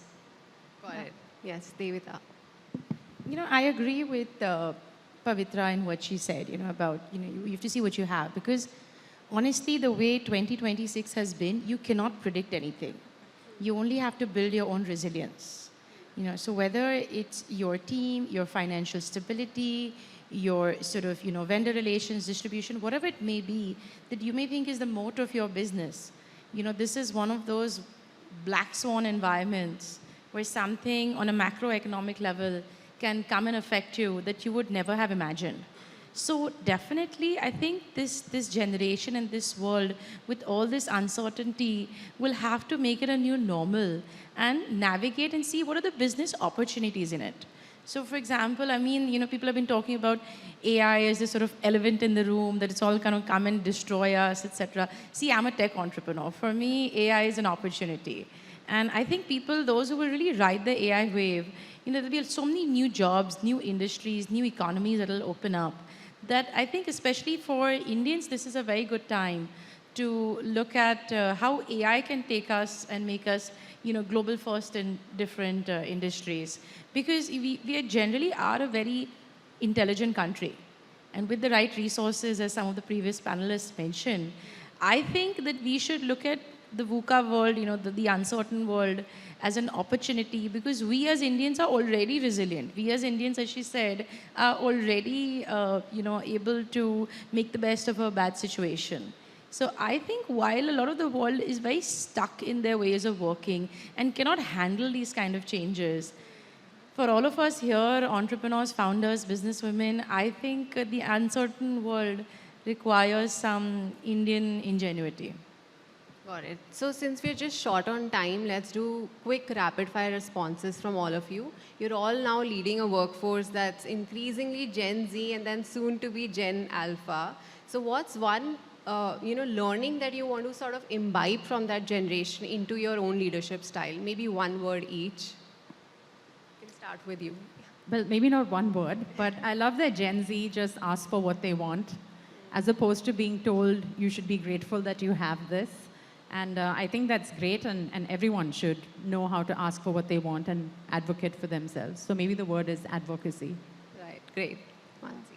I think asking uncomfortable questions and challenging stereotypes and assumptions, because that's what brings out innovation, which is very valuable for big organizations and businesses. Got it. Honestly, you cannot control the Gen Z. So the only thing that you can do is give them a great vision and let them bring out their sort of fearless drive in being with you and executing that vision. Got it. On that note, I think the key takeaway is that we have to be agile and focus on what is not being changed, right? So thank you all of you for being such a good panel, and thank you. Have a great evening. Thank you. Thanks for having us. Thank you for having us.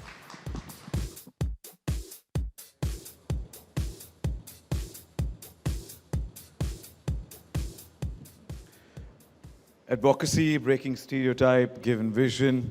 Well, the next generation of leaders are definitely redefining what leadership looks like. And once again, thank you to our panelists for sharing fresh, new age, next gen perspectives. Thank you once again. And thank you, Urvashi, for moderating so well. Thank you.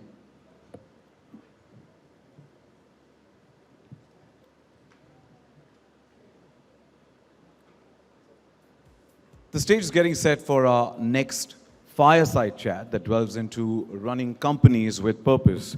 To moderate this session, I would once again like to invite Ms. Rukmini Rao, Consulting Editor, Fortune India, to please join us back on stage. Welcome back, Rukmini.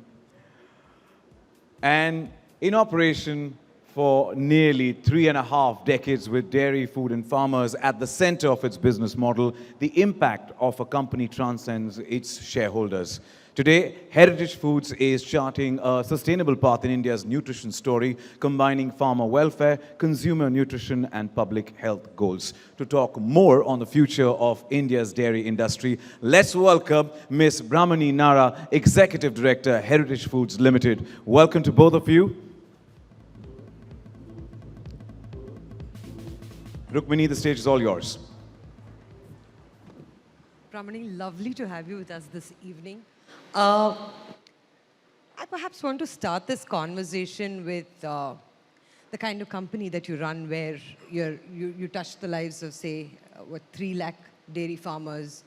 The portfolio that you have touches people's, tables and plates. And again, that is the social part of it, but also having, running a public company, having shareholders. Want to understand what goes behind the decision making when you're trying to balance, say, shareholder interests and the social aspect of running a business, Brahmani. Hi, Rukmini. Thank you so much for having me here today. It's been really inspiring listening to the other women who are here, and I think the whole purpose is to get together and cheer for one another, so really grateful for that. As Heritage Foods, we've always been a purpose-driven organization since the beginning, and central to that is the foundation of the farmer. And let me give you a short story behind how the company had started. One of the previous panelists spoke about uncertainties. So Heritage Foods was actually born out of uncertainties of dairy farmers from a district called the Chittoor district in the state of Andhra Pradesh, which is the undisputed leader in terms of milk production. Our founder happens to be from the district. So it started as an initiative to bring these farmers out of distress and saw success in the initial years itself. And the company also got listed very soon in the early 90s. And ever since, we just started with 20,000 liters of milk procurement. And it's been about 35 years of the existence of the company. And today we procure about 18 to 19 lakh liters of milk per day. And that's how much we've grown. Again, because of a very strong network of farmers that we have this trust and relationship with. And this trust was really, built upon 3 promises that we've always given farmers, because we always believed in, improving their livelihoods. Number 1 is always procuring the milk that they supply to us. There was no concept of milk holidays, just no matter how the season would be, etc. Number 2 is accurately measuring the quality and quantity of milk that they supply to us, which is how dairy companies pay farmers at the village level. And we use a lot of technology to make this happen. And number 3 is fundamentally paying them in time, paying them punctually. And that's something that we've never, failed in terms of doing with our farmers. So I think, over the years, beyond these transactional benefits and clarity that we've given farmers, there are several other things we've done as well. For instance, we have a large team of procurement staff as well as veterinarians that go down to the village level and work alongside farmers to improve their livelihoods. Aside from that, we organize third-party loans. We deliver to their doorstep high-quality, high-protein animal feed. We have, very good insurance programs to protect their families and their animals, and several other things, tightly managed through a tech platform called the Vet Plus app, which has more than 100,000 downloads today. So really, the farmer has been central to the theme of Heritage Foods, which has given us, incidentally, also access to high-quality direct procurement of milk. And that's magical when that happens, right? We become more innovative, more experimental as a company. And we've really been able to, create many value-added products through that. The shareholder return part of it, how do you manage? So, because of our really unique nature of fundamentally focusing on the farmer, we've been able to create value-added products, which are really the margin driver for dairy business in India. So we've been able to sustainably and profitably grow to revenues of about 4,500 crores with a value-added product contribution of about 32.5% as of the last financial year, and growing really fast in that space. So I think along the way, every stakeholder, not just shareholders, right? Be it the woman farmer at the village level, be it the woman consumer or the decision maker in urban area, be it our own, workforce at our factories, all of them have been positively influenced, and of course, ultimately the shareholders. So it's a vicious cycle. Given that you actually had the innovation part of it in the company, and since you spoke about value-added products, and you see a lot of incumbent challenges, actually, a lot of new age companies which are coming up in the FMCG space. How do you really look at competition and for companies which have brought out products for a long, long time? Do you think the familiarity that consumers have with your brand is something that will tug along if competition gets tougher? Very interesting point, right? Innovation and new age companies. I think we are at a very interesting phase in India. The magic here, though, is there is really a huge opportunity for both existing companies and new companies to grow, because India is the fastest growing nation when it comes to consumerism, when it comes to GDP growth, or whatever metric that you look at. We're a very young nation with sensibilities when it comes to food, changing very quickly. However, let me share with you the vision of our company, which we take very seriously. We want to be the most admired dairy nutrition company in India. So what does this mean? On the supply side, we want to double the income of our farmers, and I've spoken about several initiatives that we take up with them, both transactionally and above and beyond, in order to improve their livelihoods. Number two, innovation that you mentioned, very important for us. We want to be number one when it comes to consumer loyalty in our core markets at least. And since the beginning, I think the DNA of the company was such that we were focused on innovation. And let me give you an example, right? We were the first dairy company to sell packaged curd at scale in India. This was during a time that even internally within the company, most stakeholders felt that no one would either buy, curd off a retail or a kirana shelf, or curd is a product that wouldn't survive the supply chain shocks of a fresh product in India. And we continue to be among the top players when it comes to curd. And not just that, I think there's a lot we do. We brought in a lot of fresh blood into the organization to be able to accelerate this process of innovation within the organization. We have a set of capabilities that we've built through dairy technologists, dairy scientists, a lot of people on the operations side who help it happen. We have a very rigorous discipline framework called the Heritage Innovation Framework, through which we screen all of the different innovations that happen in the organization through a very collaborative and cross-functional team.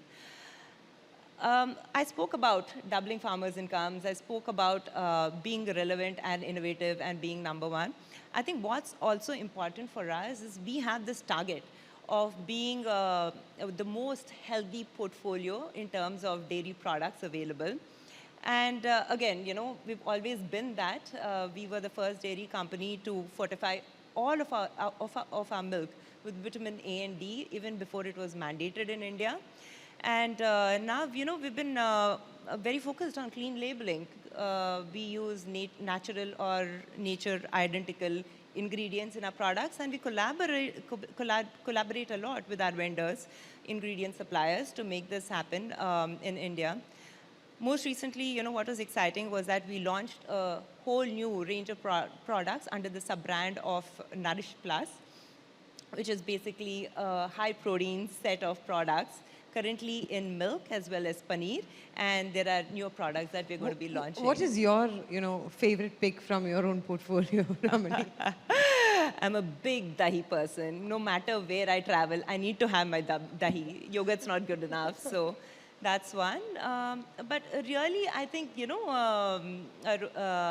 Rukmini, I think innovation goes above and beyond this agenda you have, right? You need to have the right set of people engaged in the direction that you want to drive the organization of being the most nutritious company.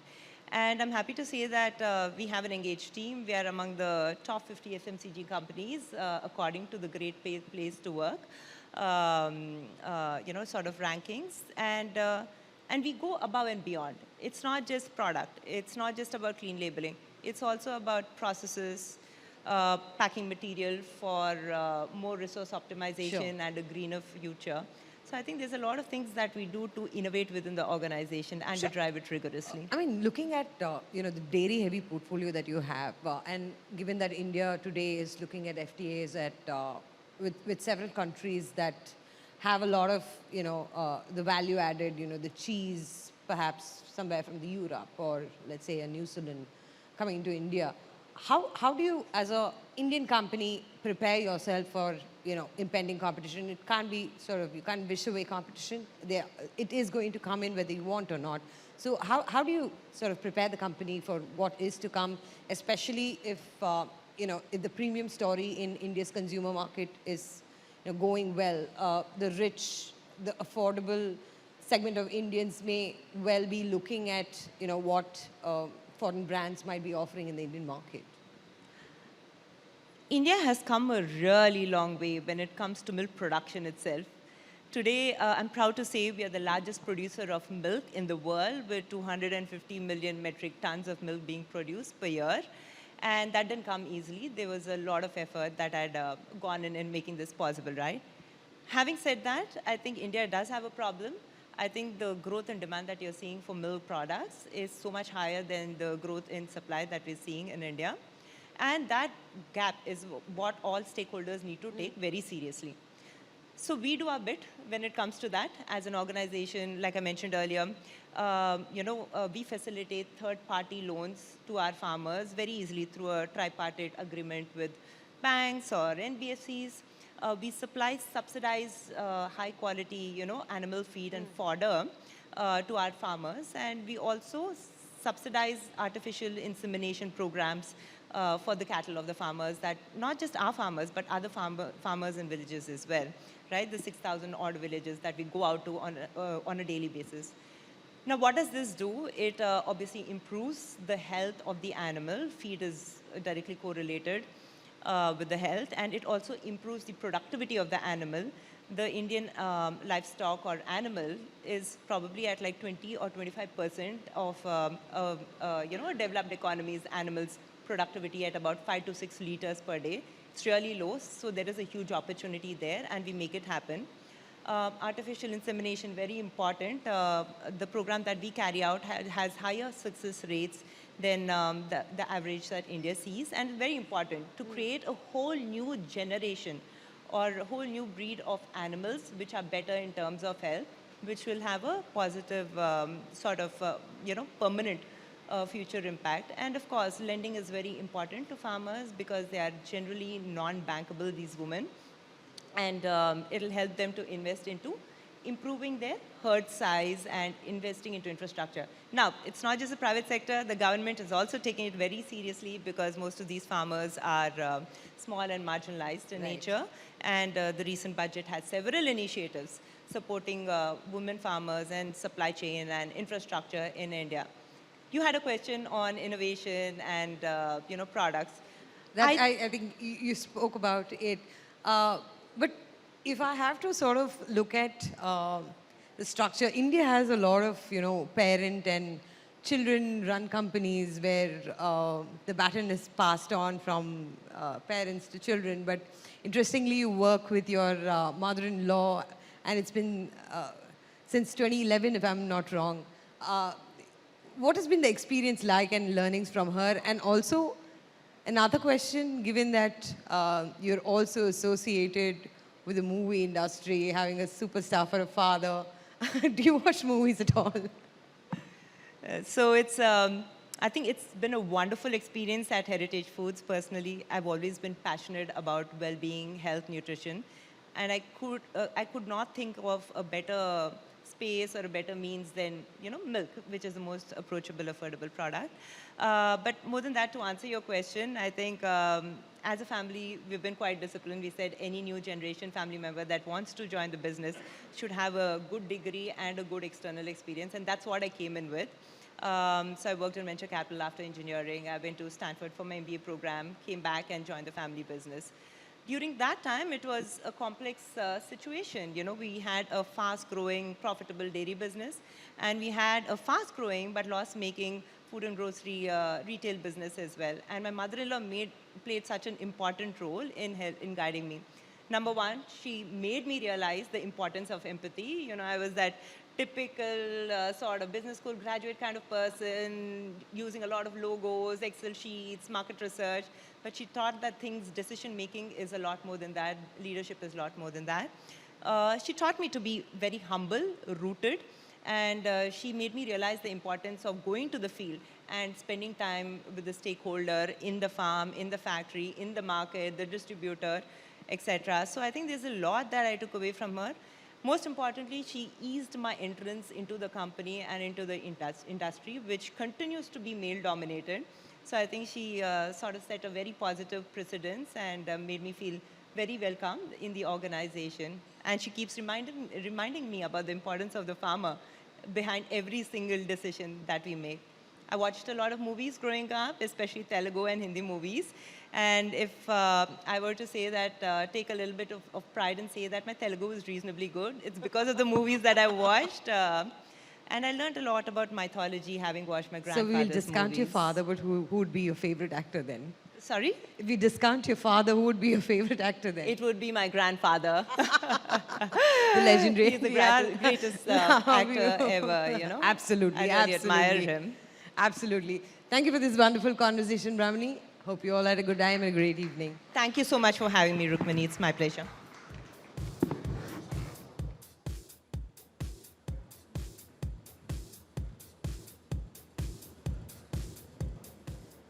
Well, thank you, Brahmani, for sharing insights, and thank you, Rukmini, for moderating so well. And Brahmani, to becoming the #1 consumer market loyalty, I belong to that club, and definitely I am one of them. Well, heritage, which means tradition, qualities, and culture, and thank you for keeping that essence alive and also focusing on farmer welfare. That makes the brand and the visionaries behind the brand always stand out. Thank you once again, Brahmani. And with that, would also like to highlight that a little later this evening, we will roll out the red carpet for Fortune India Most Powerful Women Awards 2026. So I'm going to request everyone to please stay back as we celebrate and salute inspiring women leaders of our country. And with that, up next to light up conversations in our next fireside chat, I would like to welcome the gentleman who will be moderating it. Please welcome luxury editor Fortune India, Mr. Vinod Nair, on stage. And our guest, welcome Vinod. Our guest is someone whose acting prowess has made her a celebrity, but she's all set to ensure that her brand outlives her acting career through her direct-to-consumer personal care brand, Hyphen. Would love to know her entrepreneurial journey and how she intends to build a long-term brand equity. Ladies and gentlemen, please put your hands together and welcome actor and entrepreneur, Miss Kriti Sanon.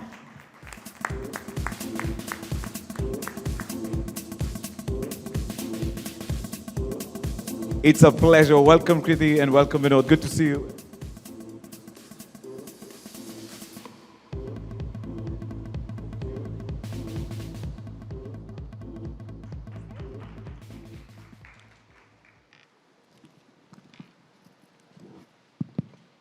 Hi, Kriti. After how many years are we meeting? Last was in Goa when we met. Actually, we clicked a photo together, which Kriti now calls it as a yuck.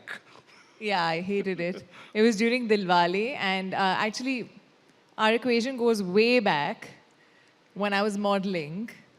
Yeah, I mean, I think I met Kriti on the first day when you were with Elite Model Management. Yeah. And first day of, I see this very fresh, pretty girl who we are not used to seeing those days. You know, all the oldies used to, you know, keep on walking those days. And Kriti had one thing in mind that time. Your destination was Bollywood even on the first day of your modeling career. Yeah, I mean, I think, especially when I met you, was when I had started doing a lot of ramp walk and like fashion weeks and all. And I think when I moved to Mumbai, I moved with an intention of trying for films and becoming an actor. How did you manage to maintain the acting career, especially when you are supposed to have a godfather or somebody at the helm to guide you or to give you breaks? Even without all that, with the Hero Panthi you started, and then your career rise has been very constant till now that Cocktail 2, which is a success now. So how did you manage that without any godfather or a guiding spirit? I mean, there are so many amazing examples. Shah Rukh Khan being one who's never had a godfather. So it's not like it's not possible. I never felt like it's not possible because I saw these amazing examples of people who've done it, and those examples always inspire you. But I knew that's not going to be an easy journey. But I think what is very important is for you to not give up and consistently keep improving yourself. I was not someone who always thought of becoming an actor. I'm an engineer who went for modeling and then went for acting. So acting was something that I felt I had it in me, but I knew that I needed to learn. And I'm a learner. I've always been. So for me, everything I've learned on the job, and I've tried to grow and be curious, ask questions, find my answers, do better in the next film that I've done in the previous one. And I've been also fortunate and blessed to have met a few people in this journey who did believe in me. Of course, Sajid Nadiadwala, Sabir sir being the first ones here to give me my first film. Sukumar sir and Mahesh Babu, in Telugu, of course, that was my first time in front of a movie camera. And going forward, so many of them, Dinesh Vijan being one of my biggest supporters and believers.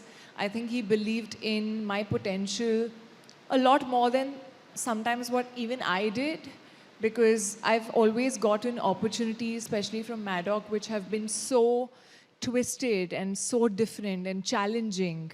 And I think when you challenge yourself again and again and try to do something different, that's the only way of growing and moving ahead in life. So I've just been passionate about what I do, and I'm just really glad that I met these amazing people who've believed in me on my way.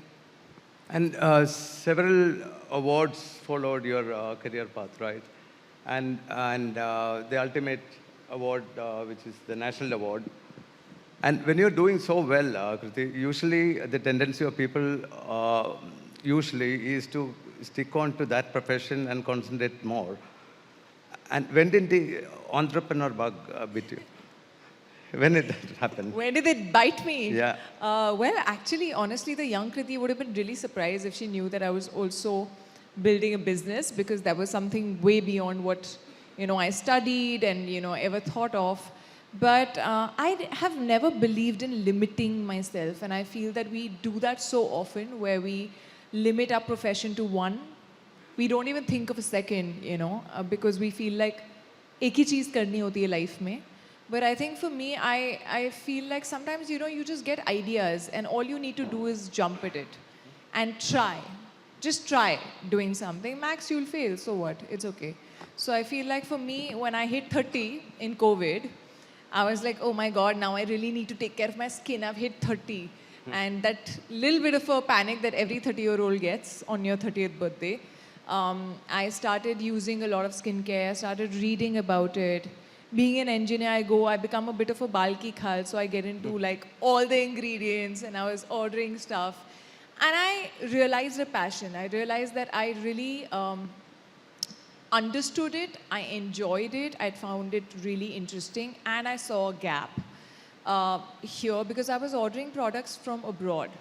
And I felt like quality and affordability in India for good products, that also make your life easier, where you're not putting single ingredients as different 10 serums on your skin, and you're finding a solution to one problem. I think engineering has also taught me problem solving, you know. So I look at skin types and issues as concerns. And for me, I was like, okay, if it's pigmentation, what do I need? Can we put it in one bottle altogether instead of me using 5? I'm in a rush. I don't like using a moisturizer and an SPF one after the other. I want to combine them. Can I have an SPF that is also hydrating? So the idea came from there. And I'm really glad that I found the best partners. What are the other areas of business you're interested in? You have a production company, right? Yes, I do. So how that, tell us something about I that think part. production, again, is something, I'm a newcomer. I wouldn't say that it's something that I really know my shit. It's not that. I'm learning, and I love it. And I think for me, when I was doing Mimi, I was really passionate about that film, and I felt so deeply for a project beyond just being an actor. And that's when I felt that there are some stories that I would want to tell, and not just be acting in them, but also tell them way more deeply. And I started realizing that I do want to produce at some point. And then I had a phase where I was looking as an actor also for something that was deeper. After Mimi, a character that, challenged me or just, woke me up at night. That didn't happen for a while. And then I was like, okay, this opportunity is not on my table. Let me try and create it. So that's how that journey started. And for me, I feel very deeply for domestic violence and anything that relates to like gender bias in general. And that's how that journey started. But I really felt that this story needed to be told. And I had an amazing partner in Kanika who also challenged me as an actor by giving me a double role, which I had never done before. So it was like 2 birds in one row. And I was like very, very excited. I'm so glad that I started. But for me, production company right now is not like, oh, let's make money. It's not that for now. I feel for now, I am trying to find stories that I genuinely really want to tell from the bottom of my heart. And then I want to go all in. Because it's a longer journey, सिर्फ set पे आके अपना काम करके चले जाना is not the thing. It starts from figuring a script, generating a script, and ends at like edit table and music and so many other things, which is exciting. And I need to be excited about the subject. So I am right now reading a lot of scripts. I'm also developing ideas with some writers, but it's still going to take some time before I come out with my next one. Kriti, some actors just lend their names to the brands or products they're associated with. They don't literally do anything. They just give the face for ads or promotion, etc. How invested are you in your hyphen part of life? So there are, of course, a lot of brands that I endorse and where I'm just a face. And I feel like with hyphen, because it's my baby, I have like literally, I was there when it was born. I was functional in that. That I feel I'm not there as a celebrity in my head. And I never wanted to be. I think when I met my partners also in Pep Technology, my first thing was I'm not here as a celebrity. I don't want to be treated as one too. I'm here as a co-founder and as a partner, and I want to be involved in every little thing. I'm also a Leo, so for me, I'm like, when I'm in it, I'm fully all in. So whether it is the name that I came up with, or the kind of products that we want to create, or the vibe of the brand, I'm the guinea pig who tries every sample on my skin. And I've always been clear about one thing, that I want to create products that I'm going to be using. I don't want to be, okay, just giving my name and trying to make money out of a brand, but I'm actually using some other products. So for me, you'll see like my vanity being full of hyphen, and I genuinely use products because I love them. And I try all the samples, I approve the samples, we market together. Of course, I have a great team, the R&D team, the sales, marketing, and the best co-founders, which I got lucky with. Somewhere I read or heard that you maintain a diary of dreams. Is that correct? Yeah, I do. So this part of entrepreneurship was also part of your, writing inside that. Yeah, diary? so when I started dreaming of building a skincare brand, it just said, build a skincare brand. Hmm. And then I started adding to that dream in that diary. So when we named it Hyphen, then now it says take Hyphen Global. So it has like a lot of dreams like that. Even a production house, I always, the moment I felt that I want to do this, I write it down. Because क्या होता है ना, बहुत लोग बोलते हैं, manifestation बहुत अलग-अलग तरीके से होता है. A lot of people speak about it and they say like it's happened. I feel when I speak too much, मुझे नज़र लग जाती है, तो मैं बोलती कम हूँ. सिर्फ घर पे बोलती हूँ. But I kind of write it down and then I put it aside. I don't read it very often. Once in like 5 months, 6 months, I might take it out to just realize what all I had written. But yes, it's all been there before I actually did it. Being in Fortune's most powerful women in business, that This I'm one sure you manifested. You appeared twice, actually. You are also part of the list of celebrities with brand value, higher brand values. Yeah. So congratulations on both. Thank you, thank you. And we should have a cocktail or two. Or two. Yeah. Kriti, women in business. We have some more time left. So women in business and especially a celebrity, how much would you say is the part of being the face that people can relate to, help your success or the brand success in terms of product launch and then making it a successful venture? See, it can help only if your product is good. It can't help if your product is not good. So your product is the main star. And then if the star is good, then the film can work for other reasons. But yeah, being a celebrity, being an actor, I think I do have a certain audience. They kind of know me. They relate to me in certain ways. They know when I'm saying that I use hyphen, they can see that I use it, right? So there's a certain amount of trust and belief that they kind of come with.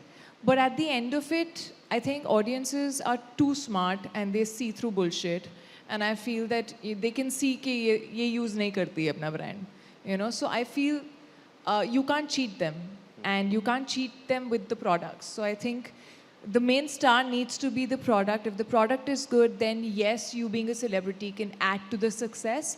But I also feel there are so many amazing brands in various categories, started from like a small idea, have become so big. And there are startups that are working really well without any celebrity attached to it. So maybe a good brand and good products can get a faster rate of success with a celebrity being attached. But that's about it. No, you mean no one buys it blindly because Kriti's face is there? I don't think so. Also, for Hyphen, we have like more than 50% of repeat customers. Those repeat customers won't come for me, they'll come for the product. Back to your diary of dreams. Any unaccomplished dream in terms of being an entrepreneur or wanting to start something or launch something left in that diary? See, there is a lot more that I would like to do. There are a lot more categories that I'd like to do, but I feel like it'll happen when the time is right. And like I said, मुझे नजर लग जाती है, तो मैं यहाँ तो नहीं बोलूँगी. But yeah, why not? I feel we all should ask that question of why not. When someone questions you, why are you also doing this? It's like, why not? If I can, I can. And I feel like today for me, like, he also introduced me saying that even when you're done with films and beyond movies, there's something that you can still leave behind. And I'd be proud to leave behind Hyphen, that tomorrow that neon bottle will be on every shelf, not because it's my brand, but because it's a brand that people love. I think that's my dream. So, and taking it global. Of course. When would that happen? Soon, I hope. I mean, we're in the right direction right now. I think there's a lot of work to do, for sure. There's so many other products that we want to create. But yeah, it'll happen. Kriti, you have a flight to catch? I do. You're leaving some Thank you for saying exotic that. flight on a long vacation. Yes. And have a safe flight and have a great holiday. Thank you. And Thank you thanks so for much. changing the date of your holiday to be here with us. No, I had And to. I had to. Thank you so much. Thank you so much Thank for the you. honor. Ladies and Thank gentlemen, you. Kriti Sanan.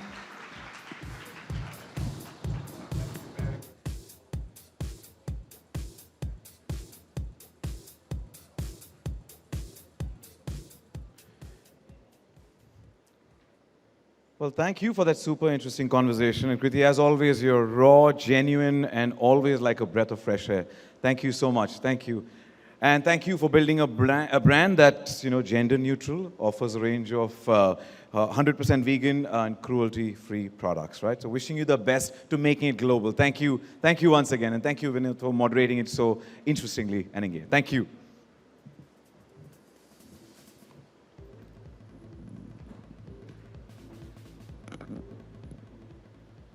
Up next, the upcoming discussion is with a mother-daughter duo.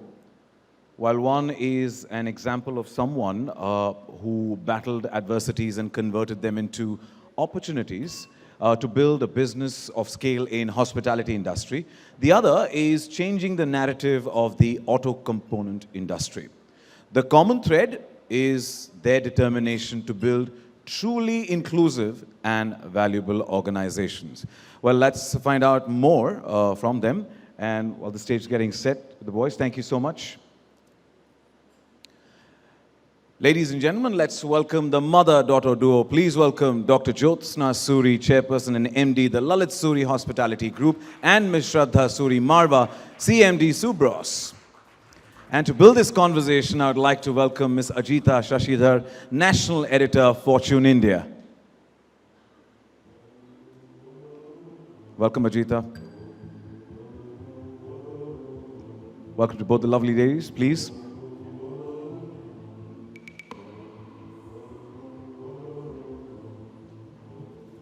Welcome, Ajita. It's over to you. Good evening and a warm welcome to Fortune India Most Powerful Women Awards yet again. So women in entrepreneurship is an oft-discussed topic. But today, what makes this discussion extremely different and unique is this mother-daughter duo. Not only they are great entrepreneurs and leaders in their own merit, but both of them run very different businesses. While Shraddha runs an extremely male-dominated business, Mrs. Suri is running a consumer-facing business, which is hospitality. And all of us, many of us have stayed at the Lalit hotels, and we know how, their hospitality is really cutting edge. So thank you so much for being with us. Thank you so much for agreeing for this discussion. So I would like to begin with you, Shraddha. Though I know you are in a business which is very different from what your mother runs, but the basic tenets of business, what is it that you have learned from your mother, which are the, which kind of has helped you take your business forward? To begin with, I think she's tough. She's very tough. But I think one of the greatest quality that she has is one of resilience, As a family and as an industry, we've seen a lot of ups and downs. I've never seen her flutter. She lets, it's almost like when you're in the middle of a storm, you're like, there are too many moving parts, let me stay where I am and let the storm pass. And I think that's the best way to handle any crisis, and that's one thing that I've learned from her, because as kids, I'm quite old myself, but as kids, we tend to be impulsive. And when you're impulsive, you tend to make wrong decisions. So I think that's one of the biggest things that I've learned from her. Ma'am, how different is Shraddha, or how similar is Shraddha in terms of an entrepreneur or a leader, if I were to compare her with you?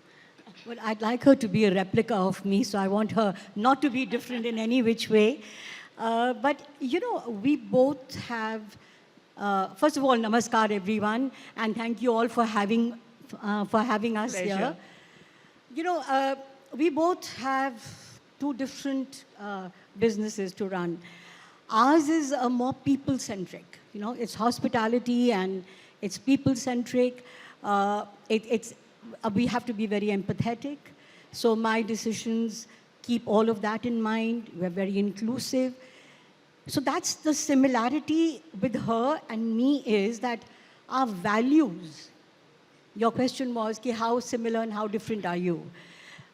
So the values that we have very, very strong values: integrity, dedication, devotion. All of that is common, and she has the same. But our approach, because we are in different businesses, is very different. Like I said, ours is a very people-centric business, and hers is a very product-centric. So she brings in innovation, she brings in technology, and she has to keep pace all the time, whereas we come with more empathy. My decisions are taken in the larger scheme of things, because I'm not only looking after my guests, I'm also looking after my teams. So that's where the difference is. Great. I'll come to the empathy bit a little later. But, ma'am, Lalit Hotels is an extremely inclusive organization.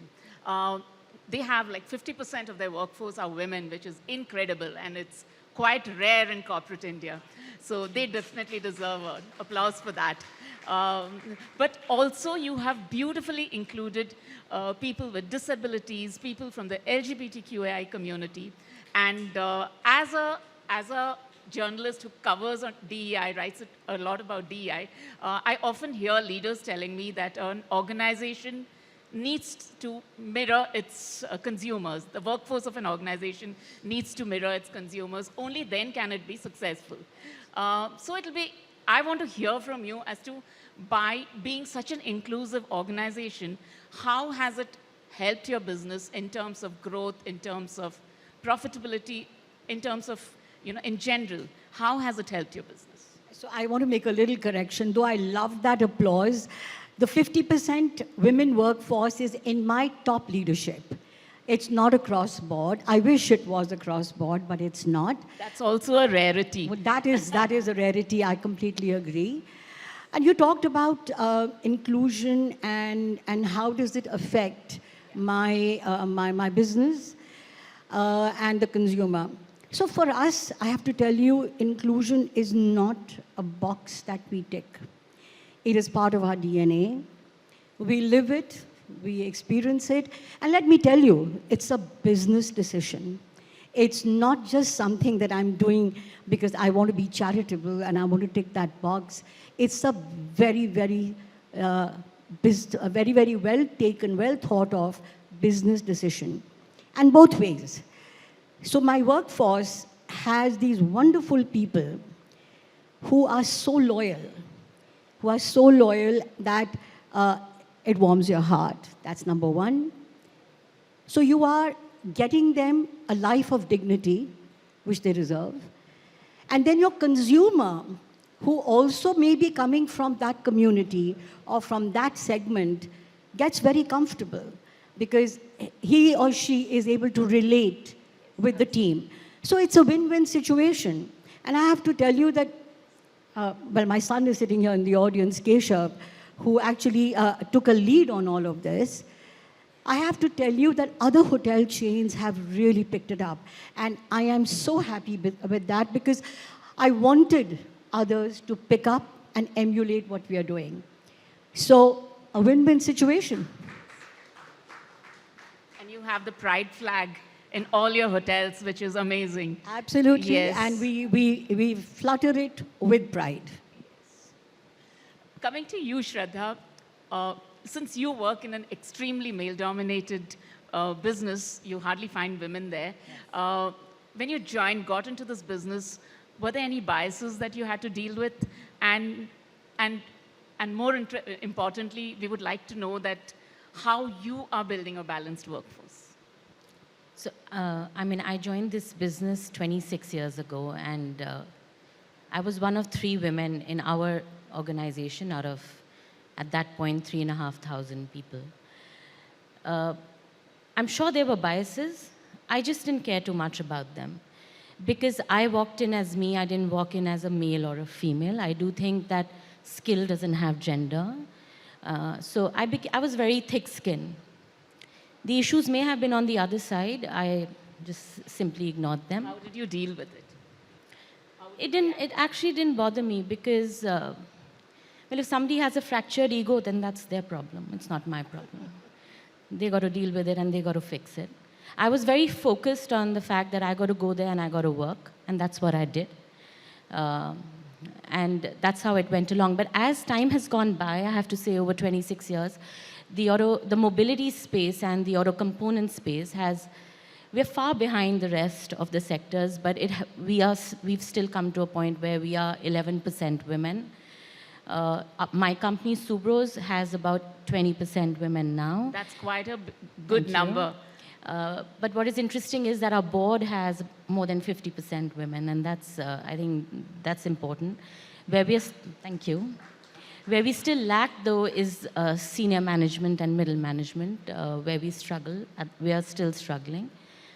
So what I would like to say to everyone is that please think of work as a skill, not as a gender.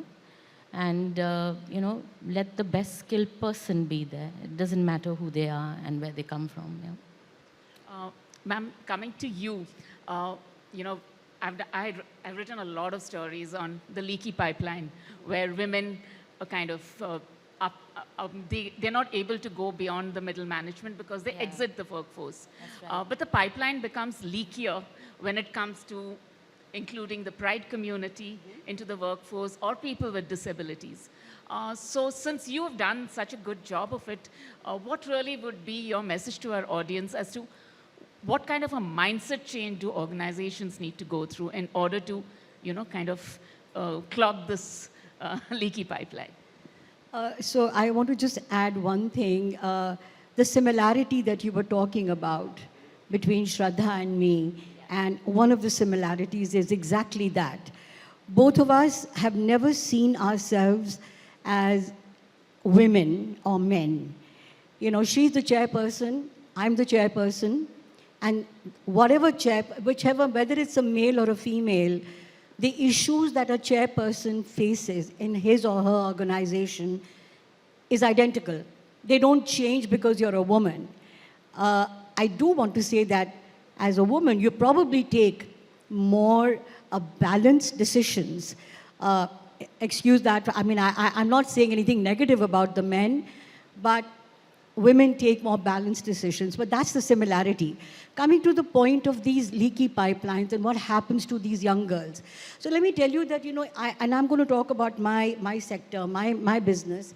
So we have a great influx of young women who come in at the beginning. And then they get married, and it's taken for granted that she now is going to stay at home and she's going to raise the children. So what happens is that she misses out on the 4 or 5 years that her male colleague has gone ahead with. So when she comes back to the workforce, she's left far behind. And that is very disappointing for her, so she has to work a lot more to get there. And that's what a lot of disappointment allows these girls then to just sort of drift away. So what have we done for that? What we've done is that we've given flexible timings, allowed them, though our business does not allow much from work from home, but we've given them that flexibility so that they continue to stay in touch with work.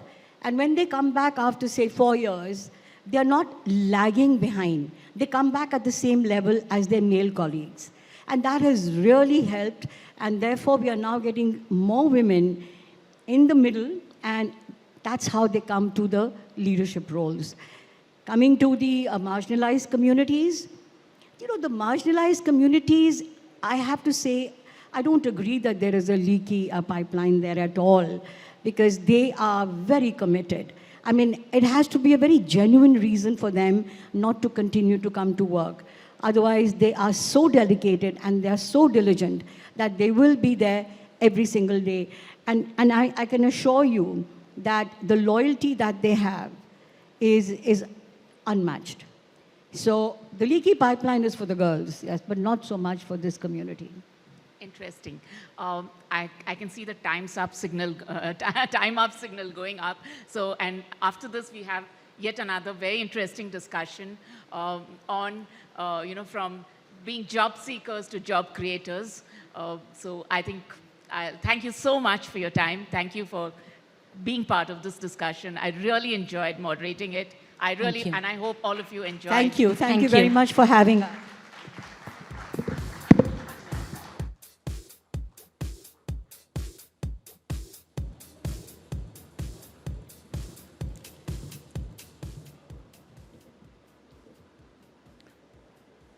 We can give a bigger round of applause for the mother-daughter duo for that top gear conversation. Thank you so much. And I would vouch for this because most of the time men are a little confused and need that surety all the time. So I'll vouch that women do take that balanced decisions. And thank you for that interesting conversation. And with that, we move on to our next chat to moderate our last session, which is a fireside chat on from job seekers to job creators. I would now like to welcome, as the stage is set, with a due round of applause, let's welcome on stage Mr. Shashwat Goenka, Vice Chairman, RPSG Group. And our guest needs no introduction. As Cabinet Minister, she institutionalized path-breaking policies on gender equity and women's financial inclusion. As founder, Alliance for Global Good, Gender Equity and Equality, she believes that merely getting women into the formal workforce isn't enough. India needs more women who can create jobs. Let's find out more about her vision from the lady herself with a thunderous round of applause. Please welcome former Union Minister and founder, Alliance for Global Good, Gender Equity and Equality, Mrs. Smriti Irani. Welcome, ma'am. And Mr. Goenka, it's over to you. Thank you.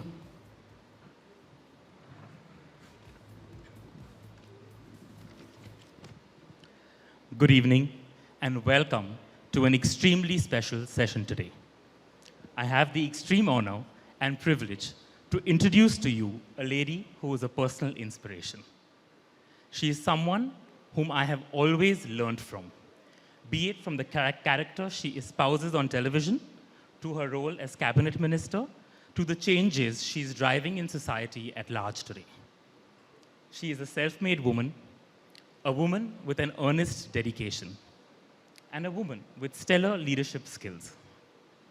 She is unassuming, but has been extremely successful in everything that she has done. If I can say so, dynamic, vibrant, and path-breakingly brilliant.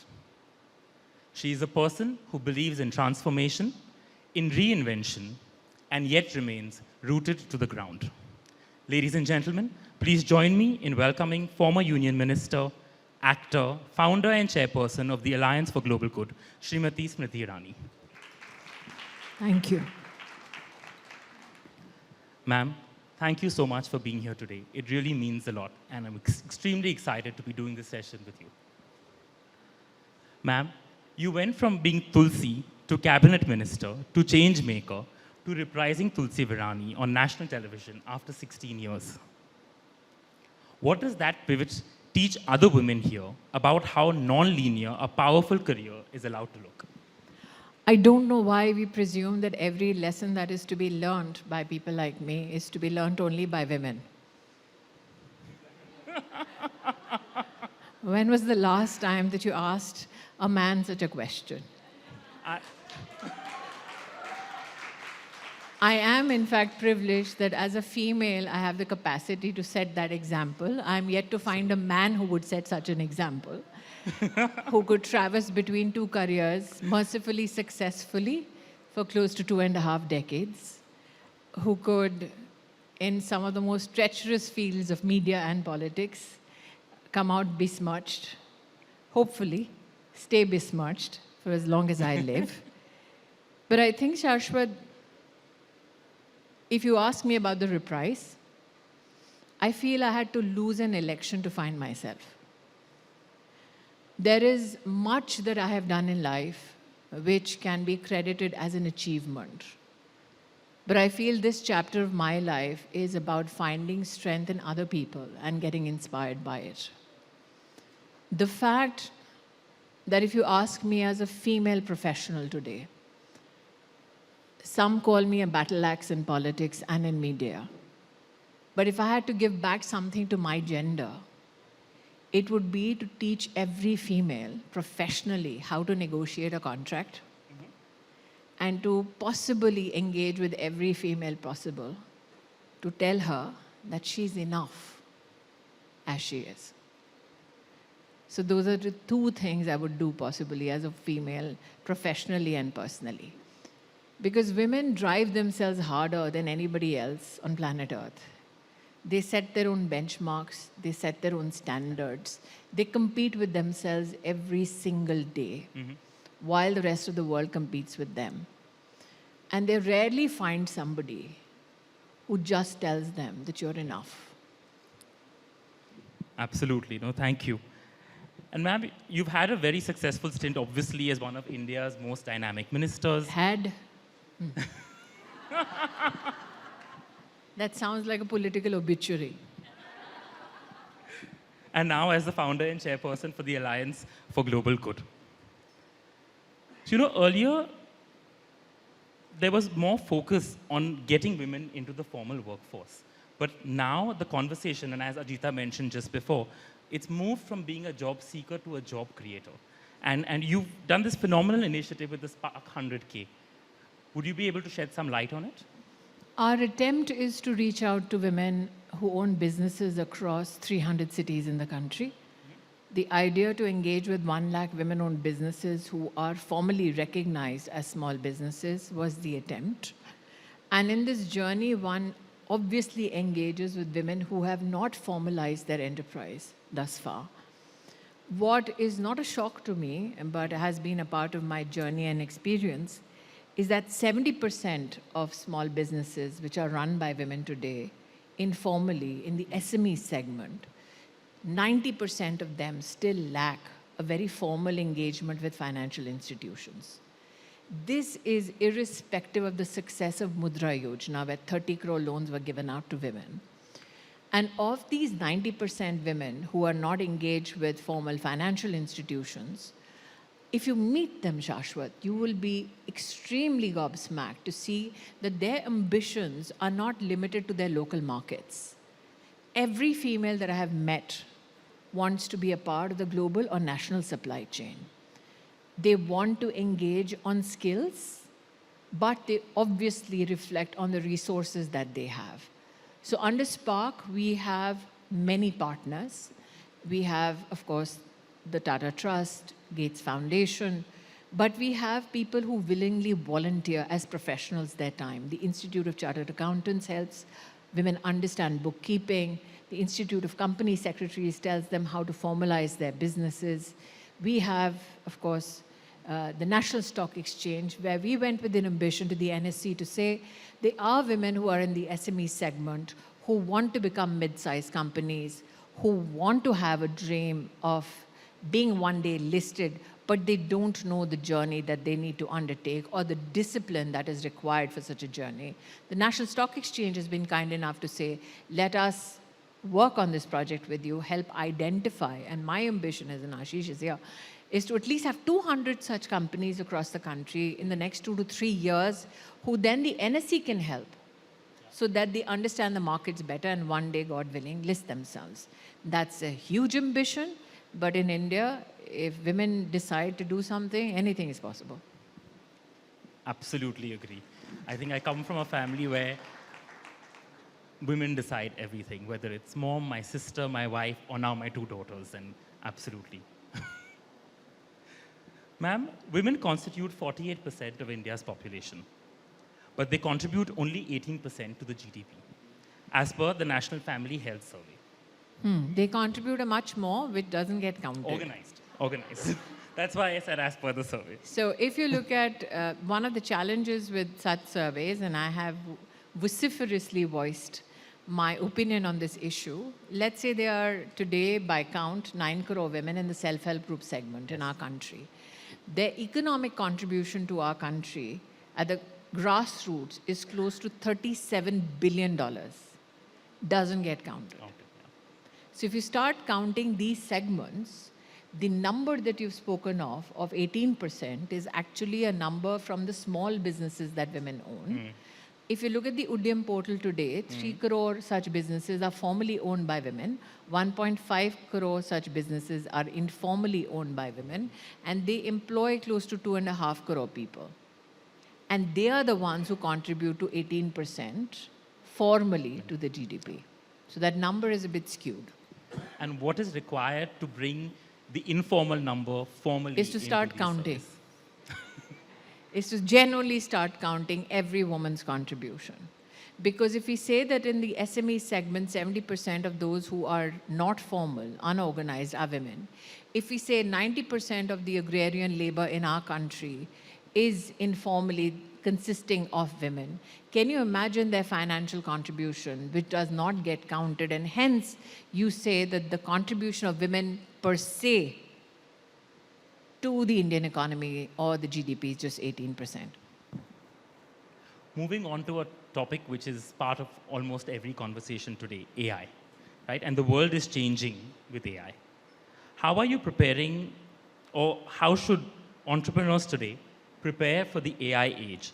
And how can AI be used to further entrepreneurship equally between men and So women? one of the greatest challenges with AI is that foundational AI is made by scraping through every crevice of the internet and all the data that was freely publicly available and some that was not. And most of this data does not tell the female story as vividly as it should. There has been a case, I think it was Steve Wozniak maybe, who went to what is now called X and said that he and his wife had the same credit rating. He and his wife had the same kind of books. But the wife's credit limit by the credit card company was lesser than his. And the credit card company, when they were contacted, they said, well, the algorithm threw up that limit for the lady. Which means today, if the algorithm is not informed about the female potential, for instance, the 9 crore women in self-help groups who contribute $37 billion, if they are not counted, that is not an ecosystem that is being scraped through by AI. Another, I mean, I had Ms. Suri here on stage from the automotive sector. If you look at AI, which does safety tests, especially in cars, there's a study by the BBC. And that study says that when AI was used for testing physical safety, that AI could never calibrate what happens to female drivers because the physicality of the test was that of a man. It never considered what happened to women who are driving at a particular age group. It never considered what happened to a female form if she is pregnant. And the incidence of such a misfortune was a huge 44%. So anybody who thinks AI is going to be this great leveler on gender possibly has not understood how foundational AI has been built. So if you want gender justice, for the lack of a better phrase, to be embedded into AI systems today, I think effort has to be to inform the algorithm better when we're building LLMs or SLMs for that matter, is to inform the engine better. Coming back to you on television, right? With QK 2.0, if I could call it that, you've made it a vehicle for spreading social impact messages, and rightly so. How do you think about it, and what do you think would be the end goal with that? I think it is very rare when art and the practice of societal change can come together. And a fusion of two can even then make profit for the enterprise. We are very lucky that we could bring back a project after a hiatus of 16 years, and it was met with the same amount of love, with the same amount of support. I think what is fascinating for me is the fact that the protagonist is not some 16-year-old. It's a 50, 60, 70-year-old woman. We have dealt with issues like aging. We have dealt with issues like a woman who says, I'm extremely fat. We've dealt with issues like Stridhan and a housewife who says, what is my economic kitty? We've dealt with issues like starting your own enterprise, walking out of a marriage. And the fact that we could do these segments within a story and still manage to have commercial success speaks volumes not only about the creators, but also about the audience that receives it. Absolutely. And I'm looking at the time and I'm trying to choose which question to ask you. I have a lot. But so you spend a lot of time with first-gen entrepreneurs, women entrepreneurs, from smaller towns and cities as well. What's the one thing that you believe they know better than the people sitting in this room? I think women in general, irrespective of which city, which block they belong to, tend to know a bit more than men. And I agree with Jyotsna. With no affront to gentlemen. It is just whether they are strategic enough to let the men know that they know. So women pick and choose their battles. Women pick and choose. And I feel that it is unfortunate when a woman chooses less for herself because it's strategically wise for her to choose more for her relationship and her family. I see those stories, and I think that for me is something that literally breaks my heart. That when a woman has limited resources, she tends to always pick her family and her loved ones more than herself. And if we genuinely want to create or give back to women per se, we have to embed in them this philosophy or this psychology that it's okay to choose yourself. That it's okay to seek out medical help and not self-medicate just because you feel that your resources on yourself will be wasted. And just wanted to delve on this point a little bit further, is this mindset or is kind of ingrained by society over generations. So what do you think is required now to bring that change and shift? And how do you bring it soon? Because, to drive change in society it takes long. Is to teach women how to own their own homes. We bring up daughters by saying, I'm saving money so that you can study well. Now, there is a social impetus or a social pressure to make sure that the child graduates at least. So if we start teaching young girls that it's okay to not have the ambition of waiting for the knight in shining armor, but to wait to see which property owns up and which is the first house you have to buy. That is something I think which will start changing a little bit of mindsets. And I say this, Shashwat, because there has been enough research that shows that even if you have a fantastic paycheck, it does not protect you from domestic abuse. We've had incidents and research which shows that in South Mumbai, the incidence of female feticide is higher than in rural Maharashtra, which is mind-boggling because people would presume that those who are educated would not indulge in such a crime. So I think that if you want to bring about a change in the mindset, the first thing is to say, I want to own a house, or I want to earn money. The minute a woman in some way vocalizes that she is pursuing a greater paycheck, that she is pursuing a great monetary ambition, we tend to kind of get uncomfortable with such women.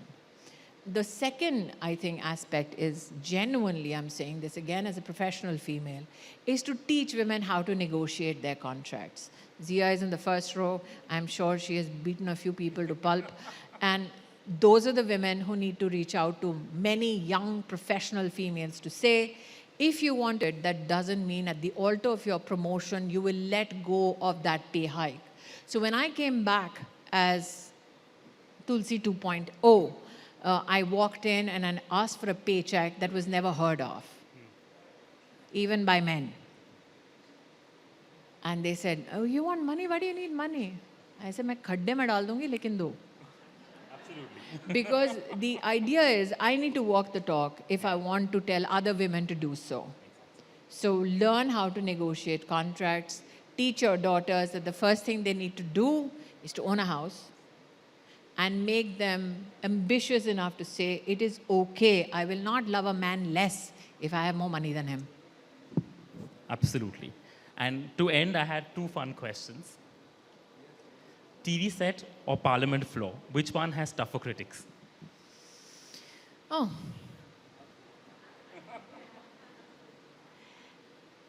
TV is complete fiction. And Parliament is the greatest representation of people's aspiration. What has given me the greatest joy in my life, Shashwat, is that I have had the privilege of building homes for 1 lakh families in just 5 years. To give somebody a home, to give somebody hope, that is the greatest privilege. To be in a country of 1.4 billion people and be one of the few who gets to serve your country is one of life's greatest privileges. To be in service of the people, that outshines any other responsibility or opportunity you'll ever get. And Tulsi. And my last question, Tulsi Virani or Smriti Irani, who gives better advice? I keep telling a few people that I don't know why it is incumbent upon women to always have this question of giving advice. Be it Tulsi or Smriti Irani. I think we all come with different set of capacities. We all deal with different circumstances. If you look at Tulsi, that is a woman with an anger issue because she ends up shooting quite a few people on the show. I have been a bit more disciplined in real life. My face might give away my emotion, especially when I am confronted with, pardon me for saying this stupidity, but I think that you would pick a Smriti Irani any day over a fictional character. Thank you so much, ma'am. It's been an absolute pleasure. Thank you for being so candid, so honest, and so humble and so unassuming. Thank you. And Shashwat, may I also extend my gratitude to you. In your introduction to me, of me, you said such splendid things. I've never in my life had a man sit across me and compliment me so much. So thank you. I think you need to spend more time with me, ma'am. Thank you so much, ma'am. Thank you.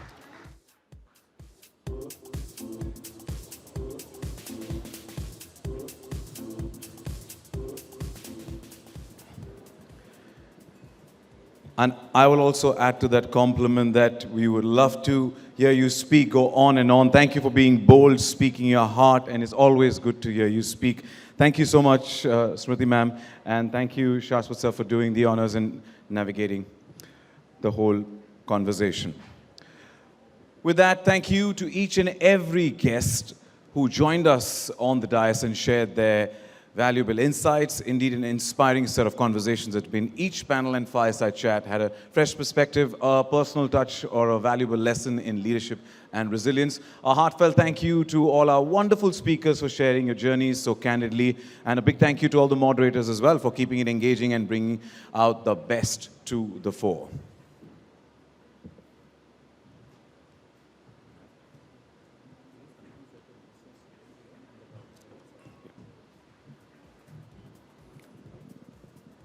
We now move on to the next part of the evening and would also like to welcome, it's a privilege to have with us our guest of honor. You give a huge round of applause and a warm welcome to you, ma'am. Thank you so much for joining us, Srimati Anupriya Patel, Minister of State for Health and Family Welfare, Government of India. It's a pleasure to have you. Thank you so much for joining us here this evening.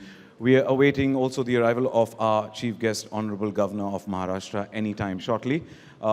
In the meantime, I would definitely vouch for the fact that we had some great, interesting panel discussions and fireside chat, and a lot of takeaways, I must say.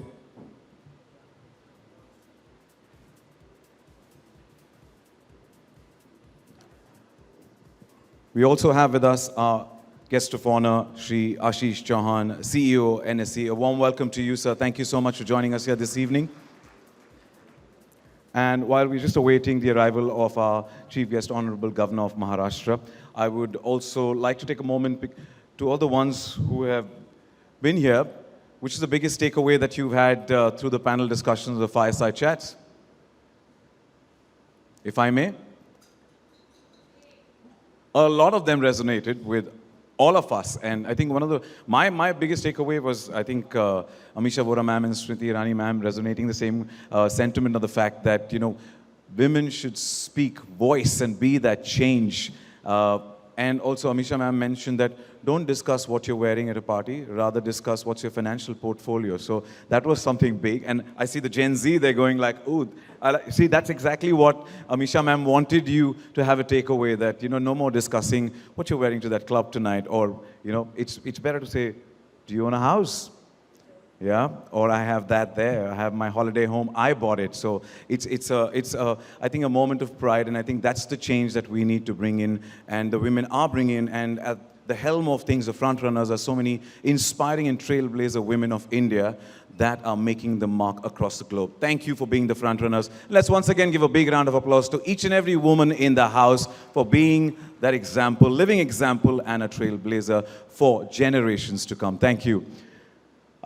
I've spoken my heart about my takeaways, so I'm going to ask some of you if you have any takeaways from the discussions we've had so far. The Gen Zs were attentive. Yeah. Anybody? If you could help them with a mic. I think should I step down? I think that'll be more comfort, closer. Ma'am, with your permission, sir, with your permission, if I may.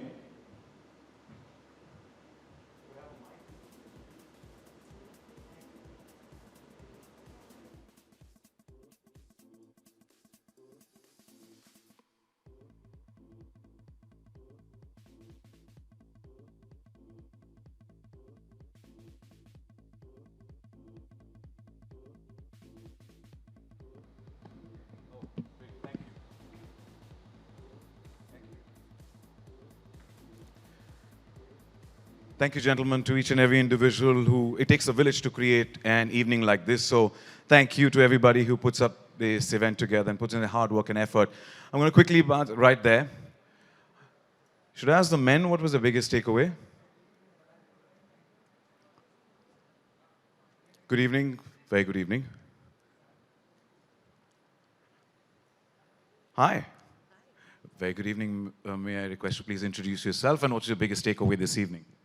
Hi everyone, my name is Paloma, and I think the biggest takeaway is from Smriti Irani's ma'am speech, where she said that she asked for a certain paycheck, and I think that audacity really needs to be commended. I think as women, we're always told that, don't always ask for the higher amount, underplay a bit.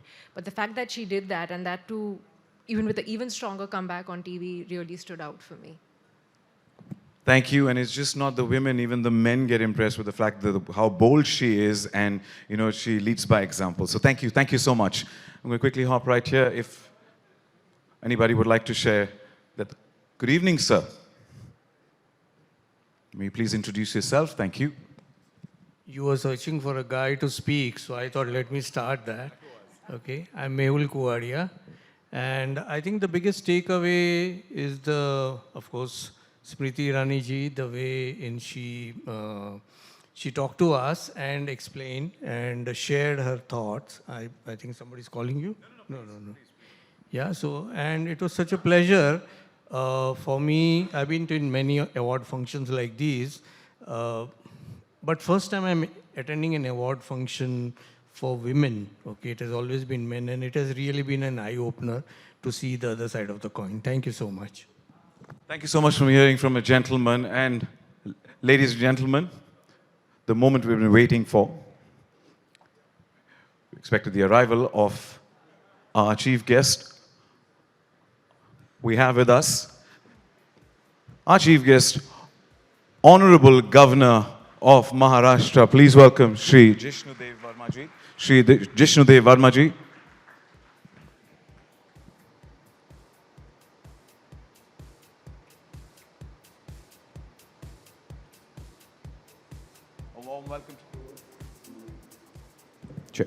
A warm welcome to you, sir, and thank you so much for joining us.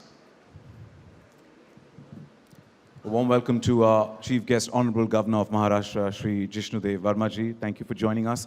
On the dais, we also have a guest of honor. May I request Srimati Anupriya Patel, Minister of State for Health and Family Welfare, Government of India. Also our guest of honor, Shri Ashish Chauhan, CEO, NSC. Mr. Shaswat Goenka, Vice Chairman, RPSG Group. And Mr. Saurav Majumdar, Editor-in-Chief, Fortune India. Welcome to all our dignitaries and welcome to our Honorable Governor. Thank you once again. May I request all our guests to please keep their mobile phones on silent mode, and may I request all of you to please rise for the national song followed by the national anthem and state song.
Jana Gana Mana अधिनायक जय हे भारत भाग्य विधाता पंजाब सिंध गुजरात मराठा द्राविड उत्कल गंगा विंध्य हिमाचल यमुना गंगा उच्चल जलधि तरंगा तव शुभ नामे जागे तव शुभ आशीष मांगे गाहे तव जय गाथा जनगण मंगलदायक जय हे भारत भाग्य विधाता जय हे जय हे जय हे जय जय जय जय हे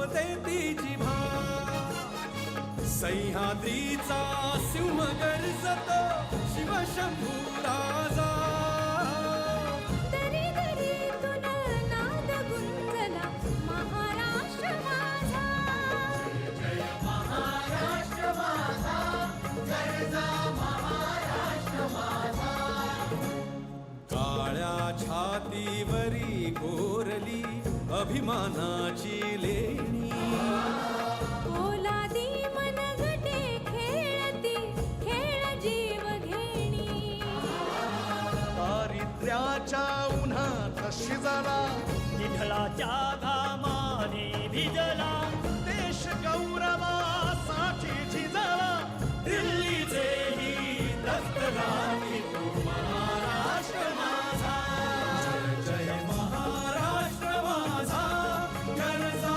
महाराष्ट्र माझा जय जय महाराष्ट्र माझा Jai Hind, Jai Maharashtra.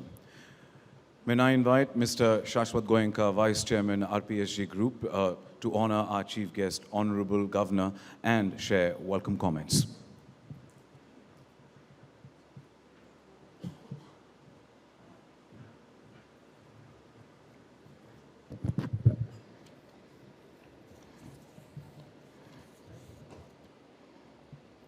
Honorable Governor of Maharashtra, Honorable Minister of State for Health and Family Welfare of India, Mr. Chauhan, Saurav, ladies and gentlemen. Good evening. And what a room to be standing in tonight. Somewhere in this room tonight is a woman who was once told to wait her turn. But she didn't wait. She built the turn. That is the story of every single person we celebrate this evening. 100 women who didn't wait for permission, didn't wait for the room to make space, and didn't wait for the world to catch up. They simply moved, and the world had no choice but to follow. Let's be honest about something. We love the word powerful. We put it on magazine covers, we frame it in gold, but we rarely talk about what it actually takes. Every woman being celebrated here tonight is a leader, a founder, a CEO, a board member, a change maker, powerful by any definition the word offers. But she is also, in the same 24 hours, a daughter checking in on aging parents, a mother reading a bedtime story over speakerphone from an airport lounge, a wife holding a marriage together across time zones, and a sister consistently showing up when a sibling needs her most. And I have had the privilege of watching this up close with my own family. My mother, my wife, and my sister, each of them building, deciding, leading in business, while also holding a family together with a kind of strength that never once asked for applause. I see from close quarters what it takes. And I have seen what it gives back to a home, to a company, and to everyone lucky enough to be in their orbit. So when I look out at this room tonight, I am not looking at it as an outsider marveling at strength and success. I am looking at it as someone who has lived alongside it.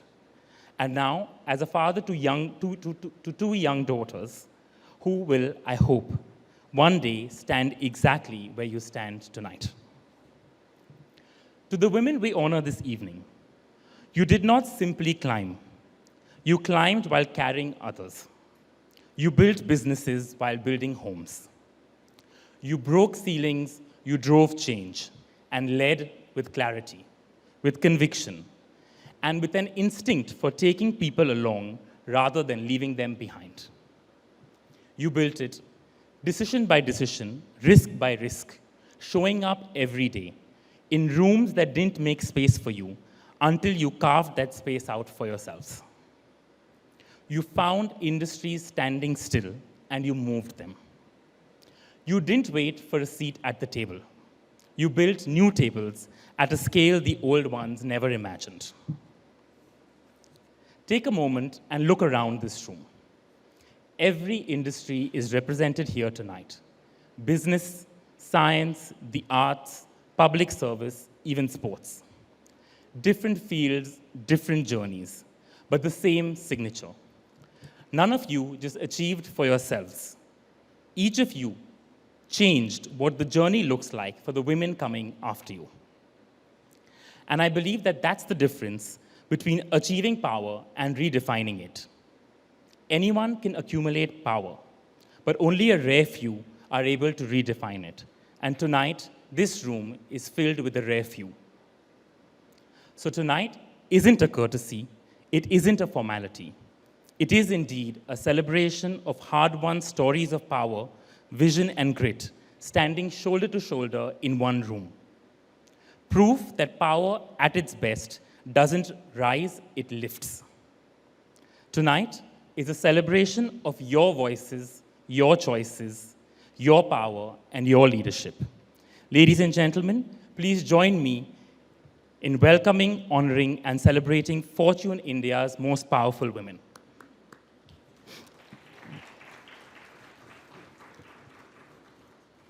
It is also a moment of true privilege for us this evening to welcome a leader of exceptional distinction, outstanding vision, and impeccable ability to execute.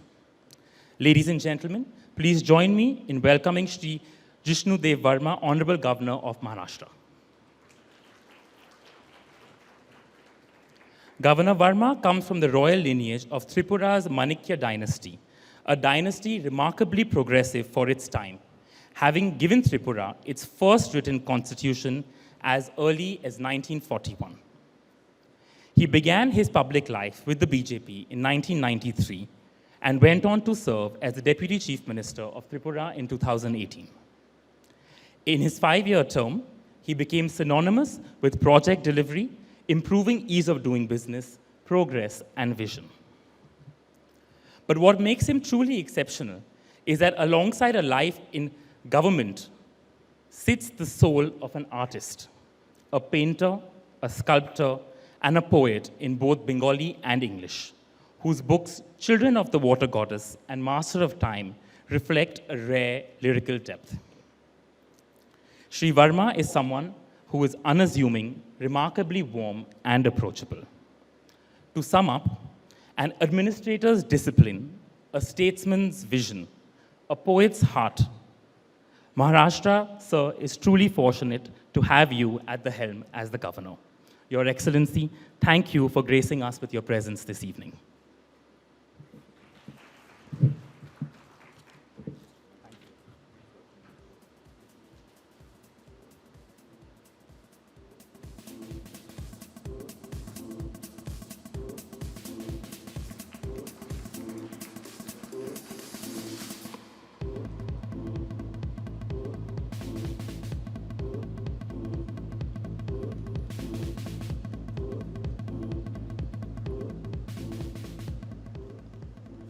Once again, a warm welcome, sir. And with that, it's time now to unveil the latest edition of Fortune India Most Powerful Women. But before that, can we please play the audiovisual on screen?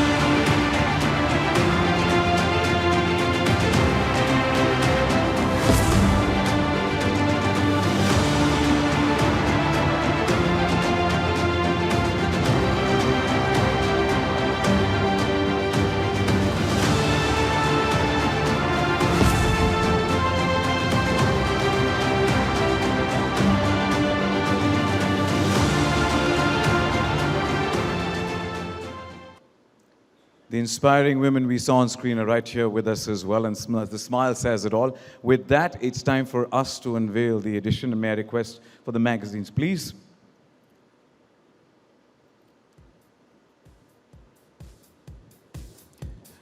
May I request our Honorable Governor and esteemed dignitaries to please unveil the latest edition of the Fortune India Most Powerful Women 2026 that showcases the inspiring journeys of the exceptional women who have earned a place on this year's coveted list. And that deserves a huge round of applause.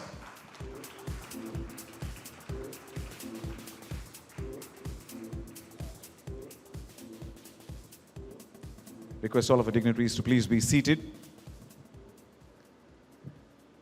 And now, it is also our privilege to have with us a trailblazer woman, a member of Parliament, Lok Sabha from Mirzapur constituency in Uttar Pradesh, and is a national president of Apna Dal Sonelal. An ace parliamentarian, Srimati Patel, was re-elected to the 18th Lok Sabha for the third consecutive term. She's the face of resurgence of the weaker and underprivileged section of the society. May I request our guest of honor, Minister of State for Health and Family Welfare and Chemicals and Fertilizers, Srimati Anupriya Patel ji, to please say a few words.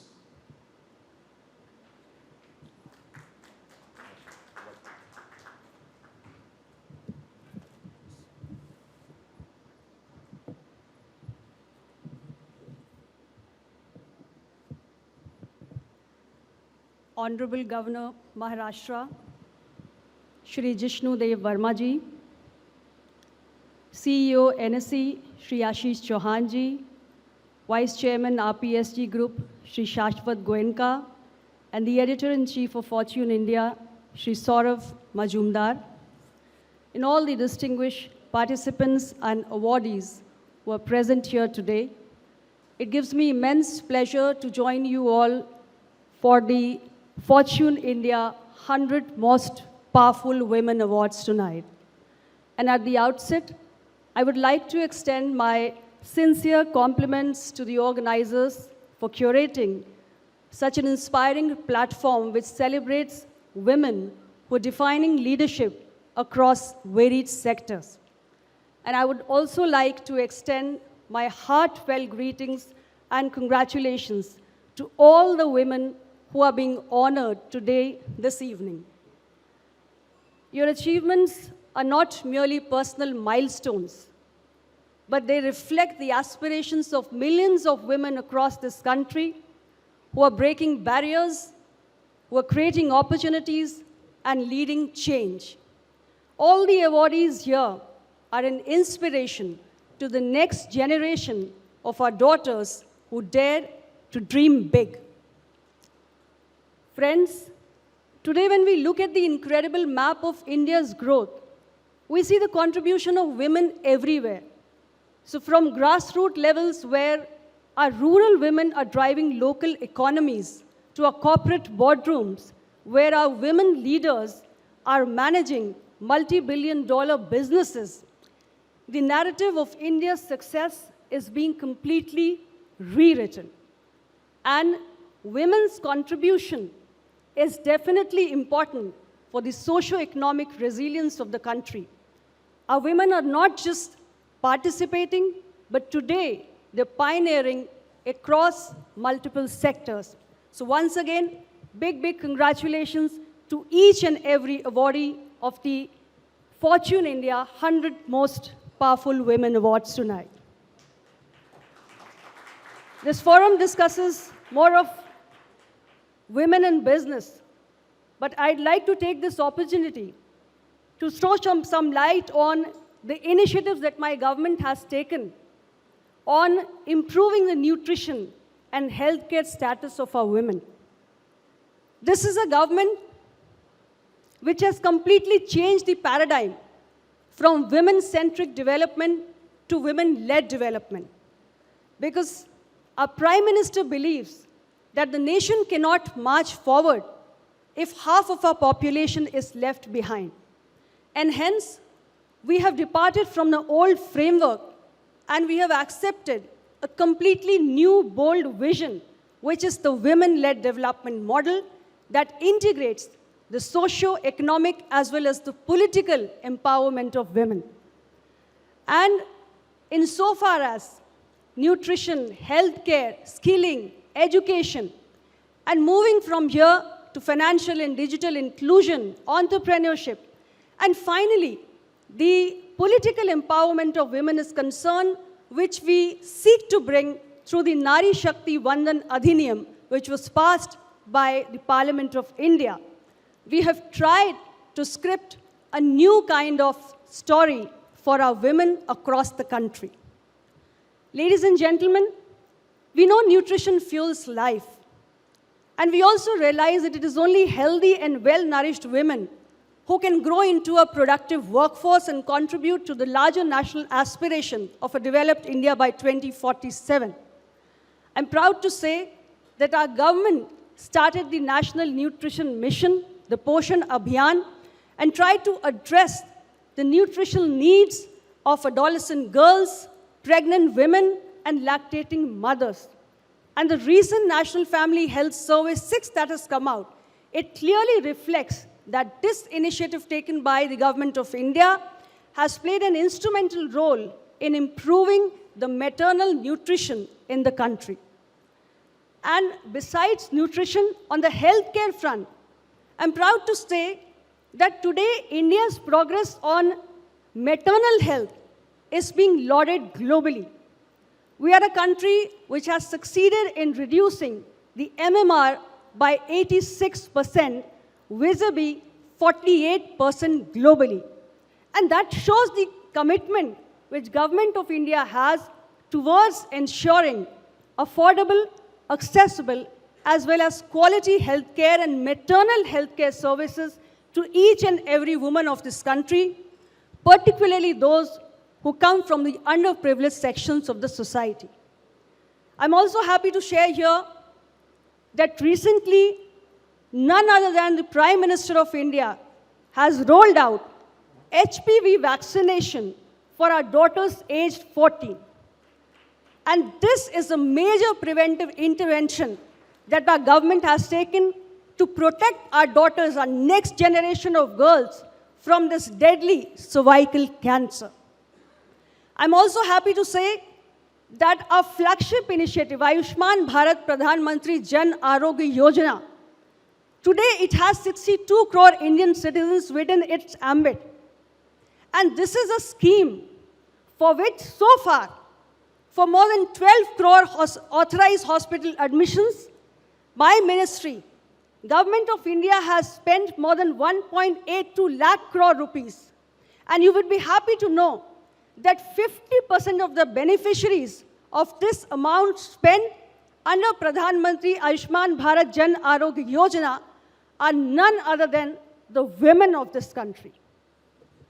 Friends, at the Ayushman Arogya Mandir today, which is the primary healthcare facility in our country, and we have 184,000 such primary healthcare facilities network in our country.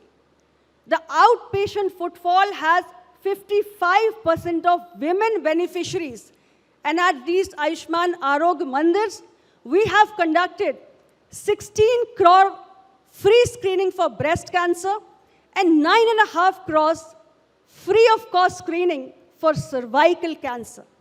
And this is a massive milestone in terms of preventive health care for women. That's how the government is working today. I would also like to mention to you about the Jan Aushadhi stores which are being opened across the length and breadth of this country. More than 20,000 such stores have been opened so far. And these Jan Aushadhi Kendra, 45% of the ownership today is in the hands of women. These Jan Aushadhi Kendra, which are mostly located in the rural pockets, today they are selling low-cost sanitary napkins, the Suvidha sanitary napkin, which has improved the state of menstrual hygiene management in this country. And the National Family Health Survey has shown that it is this initiative of Government of India, coupled with the millions of toilets which have been constructed under the Swachh Bharat Abhiyan, which have increased the use of hygienic methods for menstrual hygiene management by the girls and women of this country. So that's some of the things on the nutrition and the health front. But economic empowerment, it remains the central pillar of women-led development model. And there are so many initiatives that our government has taken which is empowering women at the grassroots levels and making them economically self-reliant. Today, Indian women are not just emerging as job seekers, but they're emerging as job creators as well. 69% of the collateral-free loans under Pradhan Mantri Mudra Yojana have been disbursed to women entrepreneurs. And more than 2 lakh women entrepreneurs have received institutional credit under the Stand Up India Yojana to either establish or expand their women-led enterprise. Government of India's vision to create 6 crore Lakpati Didis is making them economically self-reliant. And also, the Namo Drone Didi initiative is today not only empowering women with the latest technology and equipping them with the skill to operate an agriculture drone, but it is also a means of earning livelihood for women who come from the underprivileged section of the society. You may have also heard of the initiative called Womania on the government e-marketplace. This is an initiative which has provided direct market access to government procurement for women entrepreneurs, especially those who come from the self-help groups.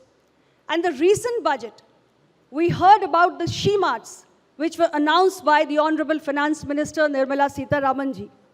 These She-Marts will further expand the market access for women entrepreneurs and break the traditional barriers which prevented them from promoting their enterprises. So there are a host of initiatives that Government of India has taken for the social, political, and economic empowerment of women. We're even encouraging women in STEM, we're encouraging women in biotechnology, and also in pharma manufacturing by way of our subsidies, our research grants, as well as accessible credit facilities. In conclusion, I would just like to say that as we march towards Viksit Bharat by 2047, women remain central to our strategy. And today, the NDA government led by Prime Minister Narendra Modi ji is committed to building an India where women do not just remain the beneficiaries of development, but they emerge as the architects of a developed India. And that is the way we are working. Each one of you is making a huge contribution to fulfill this larger national goal. But I would just like to say that our success is not measured only in terms of what we are achieving as an individual, but more in terms of the impact that we are able to create around us. And I believe that each of the awardees today who's present here has the potential to make a profound impact on the lives of millions of women across this country. So with this, I once again convey my heartiest greetings to each and every award recipient tonight. And I do hope that you continue to work hard, you continue to inspire, and you continue to make a change. And thank you, Fortune India, for having me here. Thank you all for your patient audience. Jai Hind.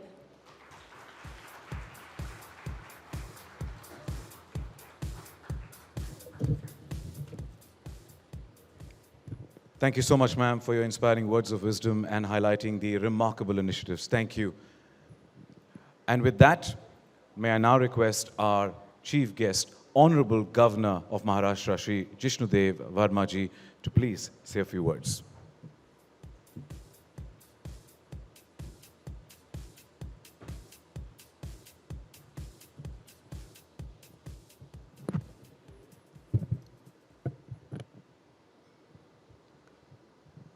Namaskar and good evening.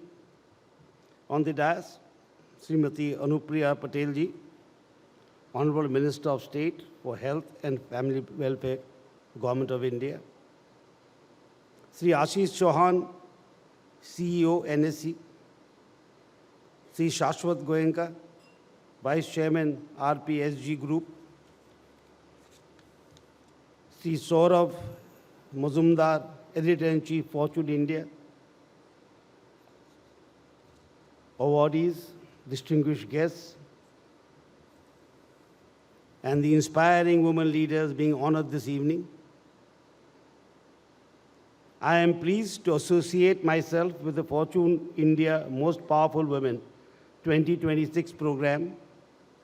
I congratulate Fortune India for instituting this prestigious recognition that celebrates women who are leading some of India's finest corporations, institutions, startups, and social enterprises. Through their vision, innovation, and leadership, women are contributing significantly to India's emergence as one of the world's most influential nations. More than 5 decades ago, a young engineering student questioned an advertisement issued by the Tata Group carrying the words, "Lady candidates need not apply." She wrote courageously to Sri J.R.D. Tata, asking why one of India's most respected industrial houses should discriminate against women. To his great credit, Sri J.R.D. Tata responded positively. The company reviewed its policy, invited her for an interview, and she eventually became the first woman engineer to join telco. And the Fortune magazine is honoring the most powerful women, or 100 powerful women. It is indeed very difficult to define power. I would define as a capability to reach out, as a capability to transform lives, and the ability to inspire. And as the Honorable Minister was saying,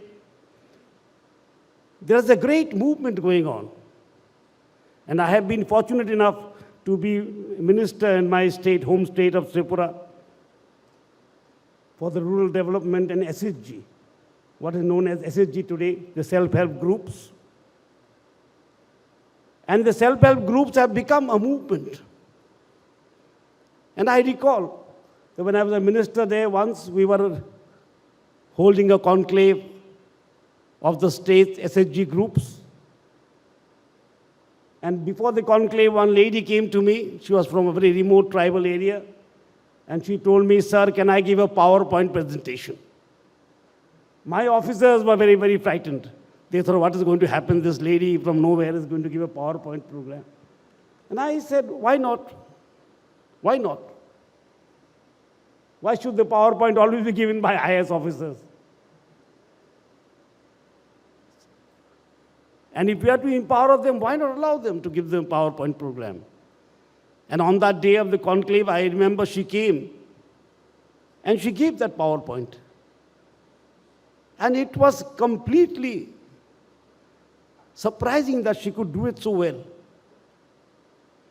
And I asked her on the stage, "What are you doing in the SHG?" And she asked me, "I am a bank Sakhi." A bank Sakhi means a lady who helps other ladies who come to the bank, SHG group people. And we posted her in the bank, only one of those public sector banks. And I had told her, "Please tell me your experience as a bank Sakhi." And she said, "Earlier we were frightened to enter banks. To go to a bank, you required a scooter or a car. You required to be very, well-dressed. And today here I am sitting in the bank, helping others. And sometimes the bank manager calls me for a cup of tea. And she says it's a great experience.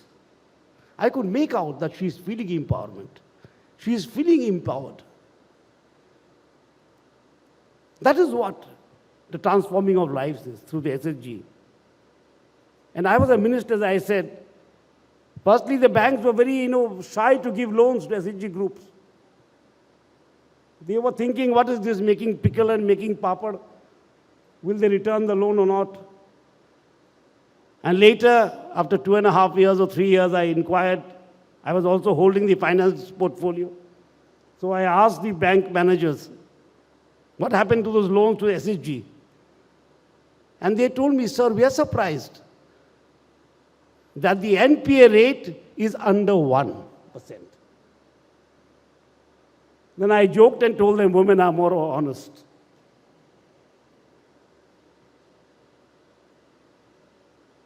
So today,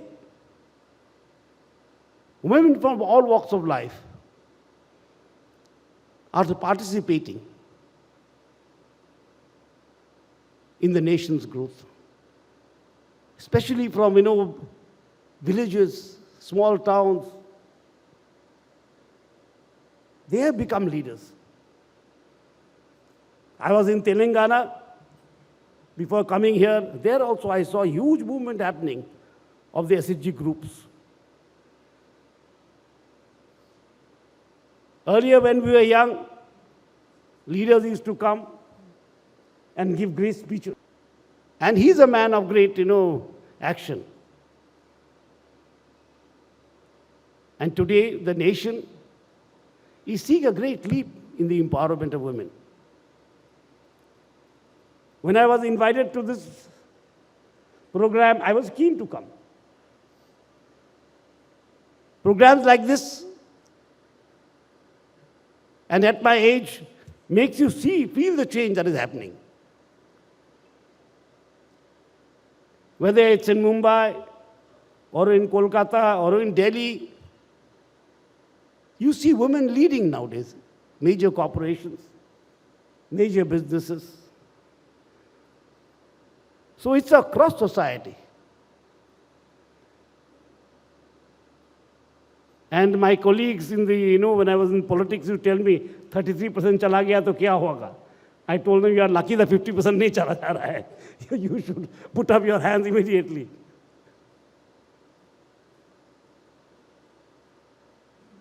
Because you cannot have a Viksit Bharat, ignoring the 50% of the population. Neither can you have a Viksit Bharat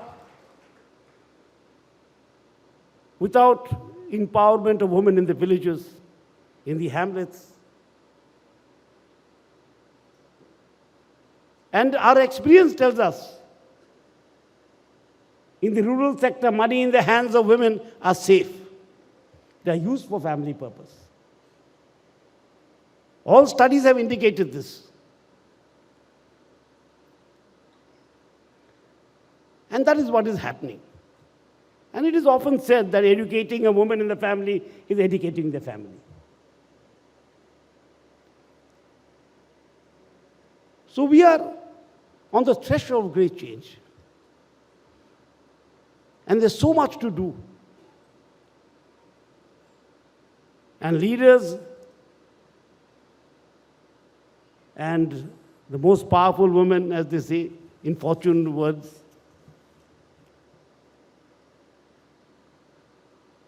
I must request you to go to the last person. That is the vision of Viksit Bharat, I keep saying. Empowerment of the last person. Empowerment of women who are living in the tribal areas, who are not so connected. There is a huge task ahead of us, but change is happening. And how do we make that change happen more meaningfully?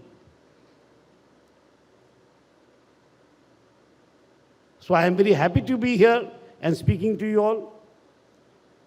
And I am sure that the awardees tonight will make a difference. And they have already made a difference, as I know, to society, to the corporate world, to the various fields.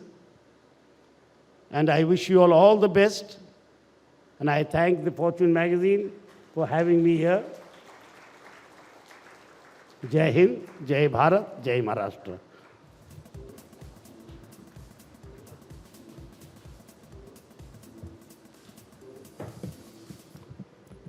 Thank you so much, sir, for your motivating words and applauding the women leaders of our country. And also, with visionaries like you at the helm of things, the country is definitely headed to even greater heights. Thank you once again, sir. And with that, may I now request Mr. Saurav Majumdar, Editor-in-Chief, Fortune India, for a thank you note for our Honorable Governor.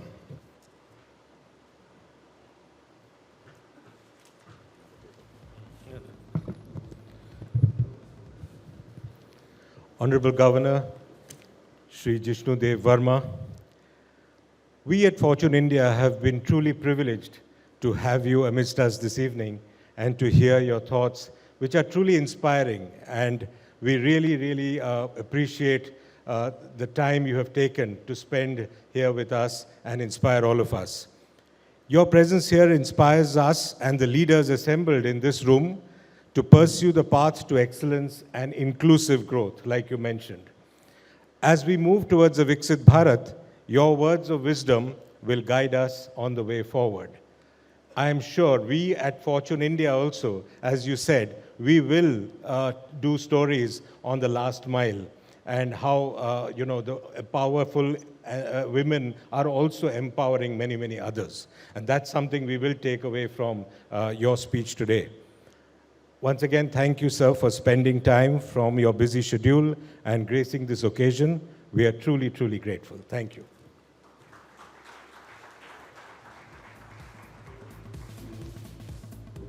Thank you, Mr. Majumdar. And may I now request all our guests to please rise for the national song, followed by the national anthem.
Jana Gana Mana अधिनायक जय हे भारत भाग्य विधाता पंजाब सिंध गुजरात मराठा द्राविड उत्कल गंगा विंध्य हिमाचल यमुना गंगा उज्जल जलधि तरंगा तव शुभ नामे जागे तव शुभ आशीष मागे गाहे तव जय गाथा जन गण मंगलदायक जय हे भारत भाग्य विधाता जय हे जय हे जय हे जय जय जय जय हे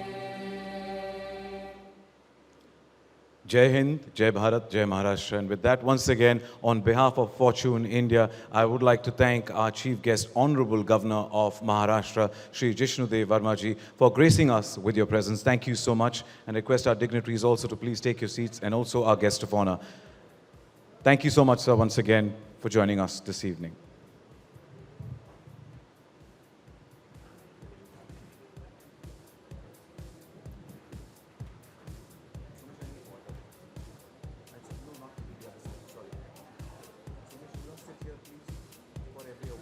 Thank you. Kahi change? हाँ सांग. Just in case, I need water.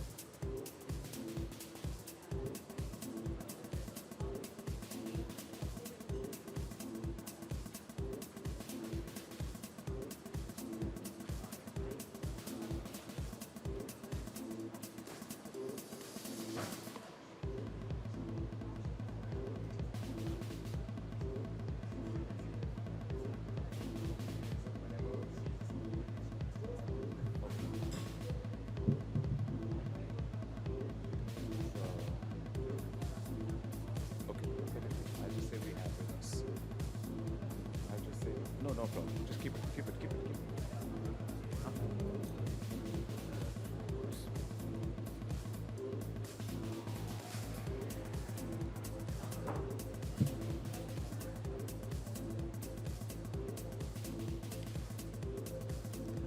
Ladies and gentlemen, we now move on to the last segment of the evening, Fortune India Most Powerful Women Awards ceremony. It's time to celebrate and salute the multifaceted women of India who inspire through their ability to nurture, lead, innovate, and take challenges head-on with grace and determination. The most powerful women of India who continue to change the dynamics and be the game changers. Once again, my name is Sachin Kumbar. It gives me immense pleasure to welcome all of you to Fortune India Most Powerful Women 2026. And we have with us our guest of honor, Honorable Minister of State for Health and Chemicals and Fertilizer, Srimati Anupriya Patel ji, Shri Ashish Chauhan, CEO, NSE, guest of honor, and Mr. Shashwat Goenka, Vice Chairman, RPSG Group, and also request Mr. Saurav Majumdar, Editor-in-Chief, Fortune India, to please join us to do the honors. With your permission, may I? I think this needs more cheer for our... Good evening, ma'am. Good to see you. Yeah, I think a round of applause for all the inspiring women in the house. Thank you. That amps up the energy and sets the tone for Fortune India Most Powerful Women 2026. Our first award goes to someone who is the driving force behind the social impact initiatives of Reliance Industries, India's largest corporate group. Through Reliance Foundation, she's championed transformative work across healthcare, education, rural development, sports, and arts and culture, with ma'am NMACC and Geo World Convention Center being the live examples. Thank you so much for giving us such marvels. Thank you. And she is a steadfast advocate for the rights and welfare of women and children. She's now leading India's efforts to bring the Olympic Games to the country, also spearheading initiatives. Yes, that deserves a round of applause, a thunderous round of applause. Also spearheading initiatives to create green public spaces in Mumbai and advancing global wildlife conservation through the proposed Wildlife University at Vantara. Ladies and gentlemen, it gives me immense pleasure, our first recipient of Fortune India Most Powerful Women 2026. Please welcome Chairperson, Reliance Foundation, Mrs. Neeta Mukesh Ambani.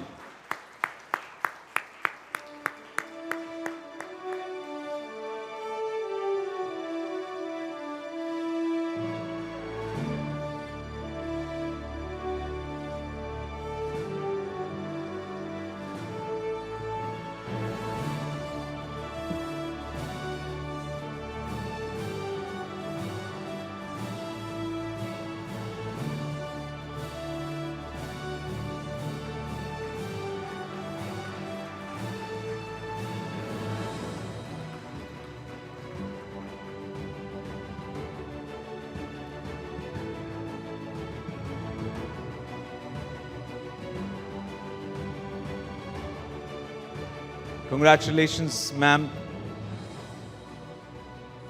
Yes, ma'am. Thank you. Thank you so much. Neeta Aunty, first and foremost, huge congratulations. Very, very well deserved.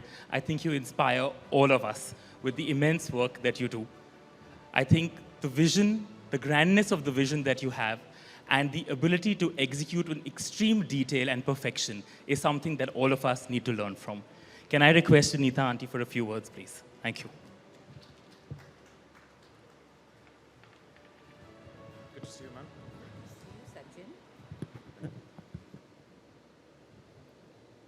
Honorable Minister, Srimati Anupriya Patel, distinguished guests, ladies and gentlemen, Namaskar. I am deeply honored to receive this award. As a woman, it fills me with pride to see so many women change makers being honored here today. And as a mother, it warms my heart to see my daughter Isha also on the list. My heartiest congratulations to all of you. Growing up, my parents raised me to believe that whatever boys could do, girls could do too. That confidence shaped my journey. Mukesh and I have passed on the same belief and value system to our children. For us, Isha, Akash, and Anant are equal, and each one of them can achieve and fulfill their own aspirations and dreams. Time and again, I've seen that when we believe in our girls, there is no limit to what they can achieve. So my sincere compliments to Fortune India for celebrating India's most powerful women year after year and for shining a light on women whose leadership is shaping our nation. I accept this honor with deep humility on behalf of the entire Reliance Foundation.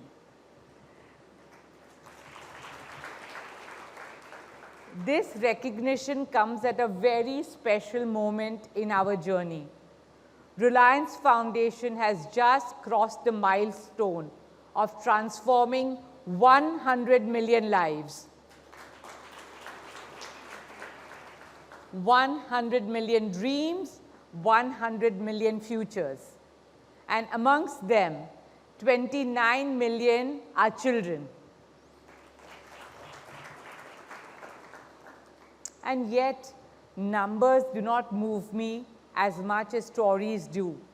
Stories of hope, stories of courage, stories of women transforming not only their own lives, but also those of their families, their villages, their communities, and ultimately our country. Because when a woman rises, humanity rises. At Reliance Foundation, all our efforts are guided by one shared dream, a dream that delivers education and sports for all, accessible healthcare for all, opportunity for all, and above all, dignity and respect for all. Because for me, true power is to empower. Power comes with a great responsibility. The responsibility to serve, to uplift, to make the world a better, kinder, greener, safer, and a more inclusive place.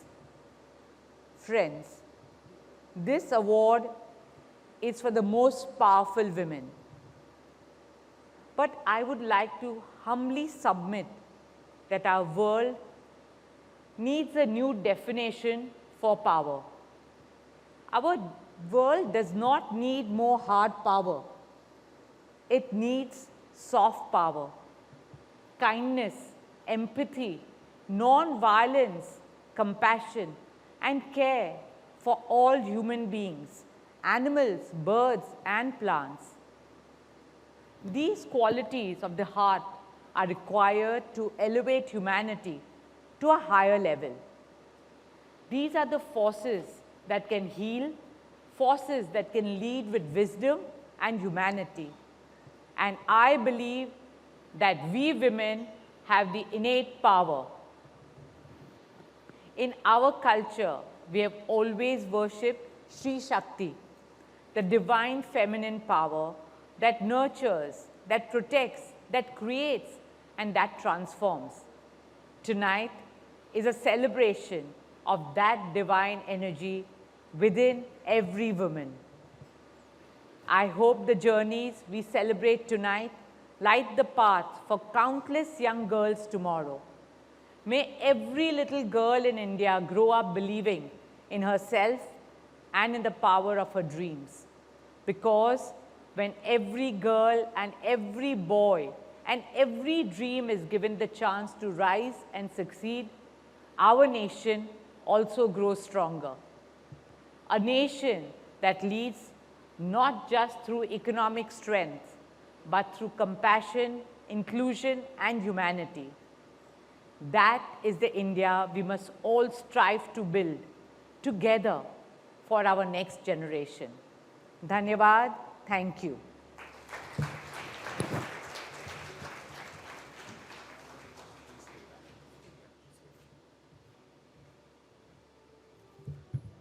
Ma'am, first of all, let me compliment you and congratulate you on the award. And I echo the same sentiment that Mr. Goenka mentioned, ever inspiring, Neeta ma'am. Thank you so much. I'm going to now ask you to please stay back because it's a moment for the proud mommy.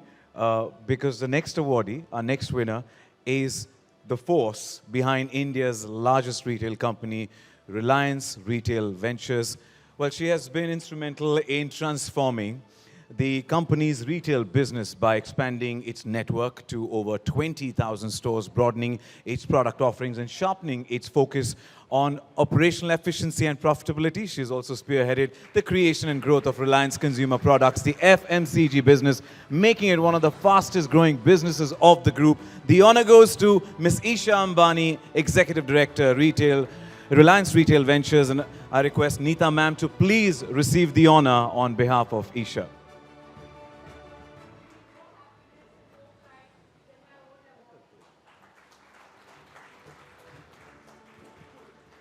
Congratulations, ma'am.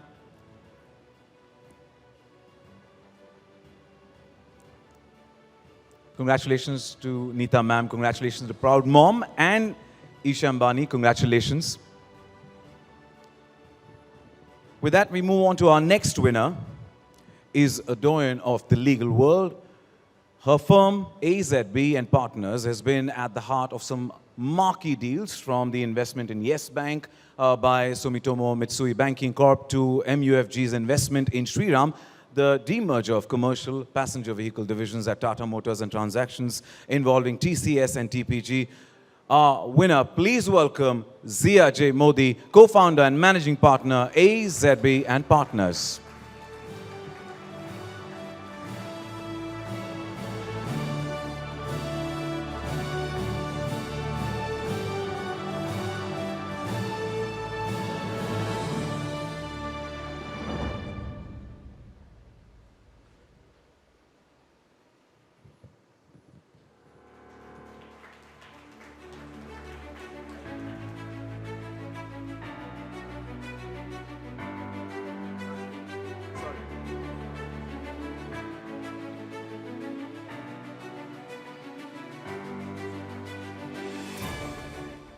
Congratulations. Our next most powerful woman of India, Inc. is defying taboos and stigmas. She first normalized conversations around mental health and is now trying to do the same with hugely stigmatized topics such as menstrual hygiene and menopause. Her mental health foundation, Empower, has touched 3.5 million lives to date.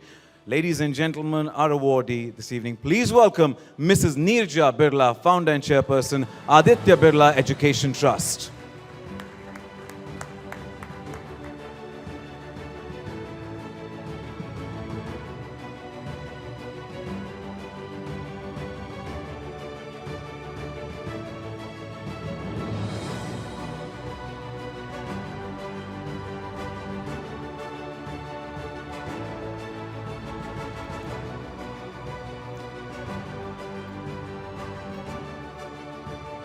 Neerja ma'am, I'm going to request you please stay back as it is a proud moment this evening yet again. Our next winner is multifaceted. Not only is she championing for financial inclusion for women, she's also building fun new age businesses such as Contraband, a fragrance brand, and Love ETC. And her new venture also includes a film production business. The award goes to Ananya Birla, Chairperson, Swatantra Microfin and Director, Aditya Birla Management Corporation. I'm going to request dear mommy, Neerja Birla ji, to please receive the honor on her behalf.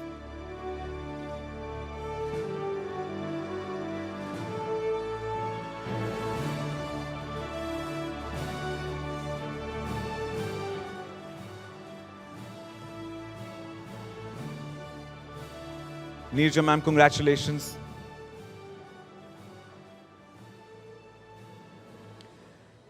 Next is, don't we all love cheese, yogurts and milkshakes? But running a dairy business is extremely complex. Our next awardee has played a crucial role in making it a high margin, high growth business by focusing on high quality, premium value added products. Please welcome Executive Director, Heritage Foods Limited, Brahmani Nara.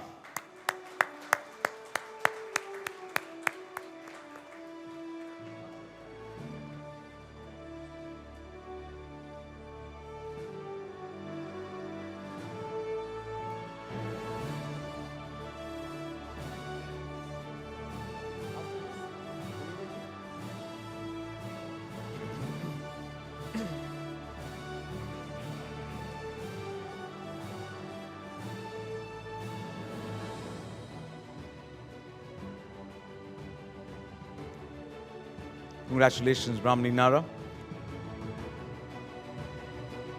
And at this juncture, we'd have to excuse ma'am. Thank you so much for joining us here this evening as she has other commitments to attend to. But thank you so much, ma'am, for joining us here this evening and gracing the occasion.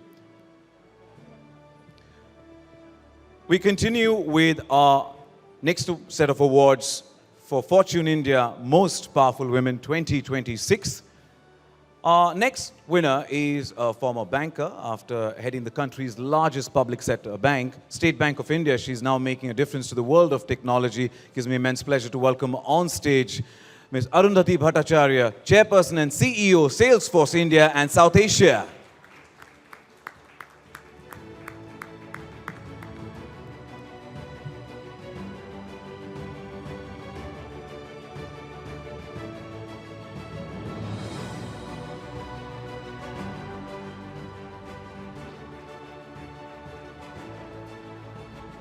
Yeah, that round of applause can continue. These are deserving, inspiring women leaders of our country.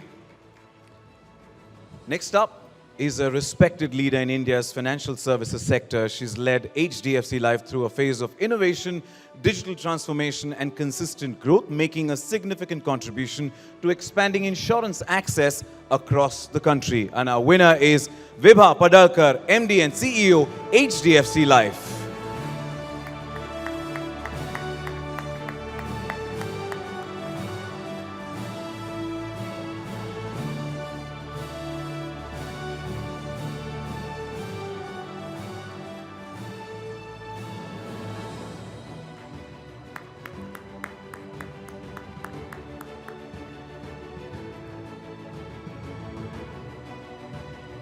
Our next winner is the Asia Pacific head of the largest asset management and insurance firms in the world, with operations in 70 countries and over 125 million private and corporate customers. Let's congratulate and welcome one and only Ritu Gangrade Arora, Country Head, India Alliance Services.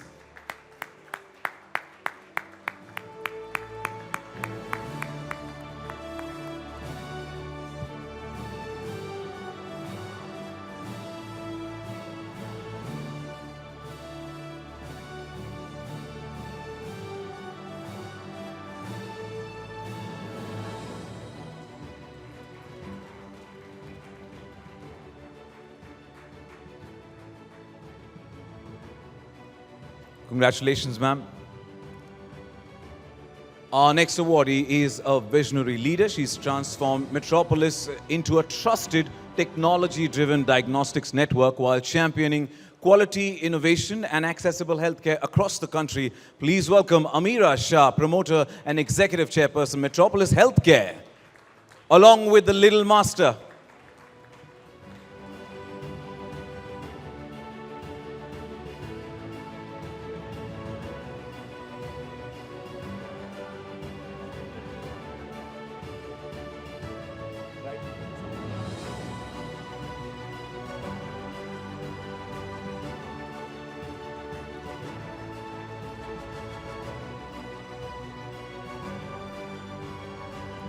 Congratulations.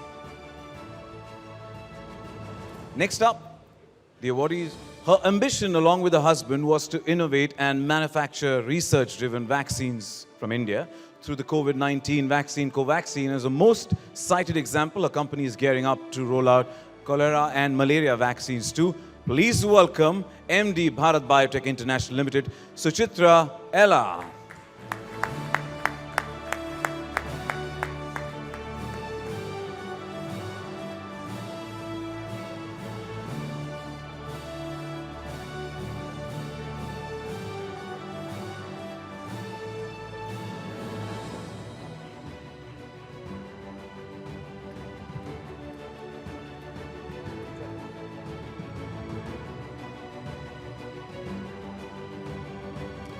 Congratulations, ma'am.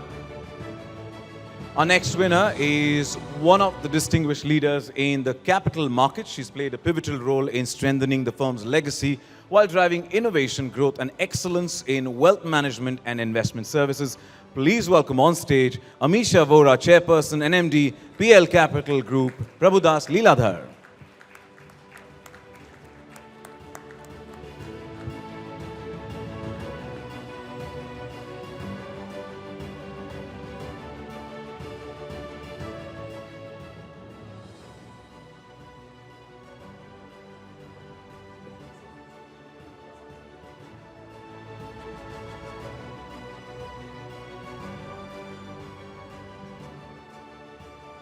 Congratulations.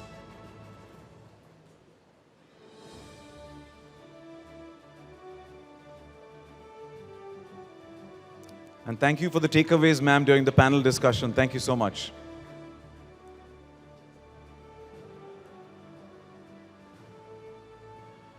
Next awardee is a leading voice in the advertising and marketing industry. With a career spanning over 3 decades, she's been instrumental in driving business transformation, fostering creative excellence, and shaping the future of integrated marketing across the region. Please welcome Anupriya Acharya, CEO, Publicis Group, South Asia.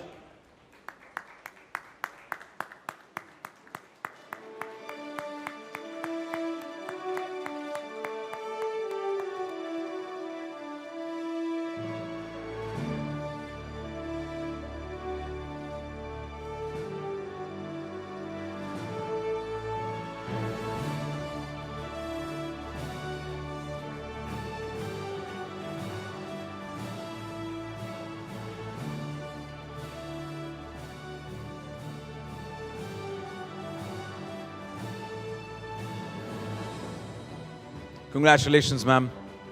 Next up, with a career spanning over 3 decades, she's built a reputation for data-driven investment decisions and a sharp analytical mindset that challenges conventional market wisdom. Under her asset management firm, First Global became a pioneer in using AI and machine learning for investment decisions. Let's welcome, with a round of applause, Devina Mehra, founder, chairperson, and MD, First Global.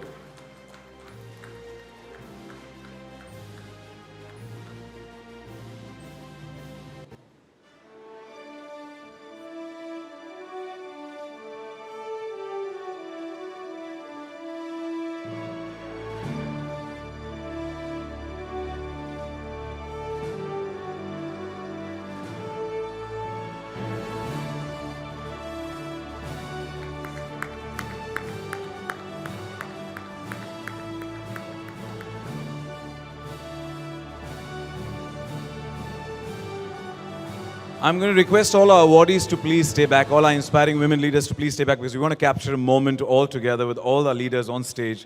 It's a moment to be captured. And also, while you are soaking in the moment, please use the hashtag Fortune India MPW 2026 while on your social media handles. With that, our next awardee is someone, her intent from the very beginning was to build a global MNC consumer durable brand like Sony, Samsung, and LG, and she did it. Now, her brand, View TV, sells as many as Sony or Samsung does. It's among the highest selling QLED and large-size television brand in the country. Let's welcome on stage Devita Saraf, founder, chairperson, and CEO, The View Group.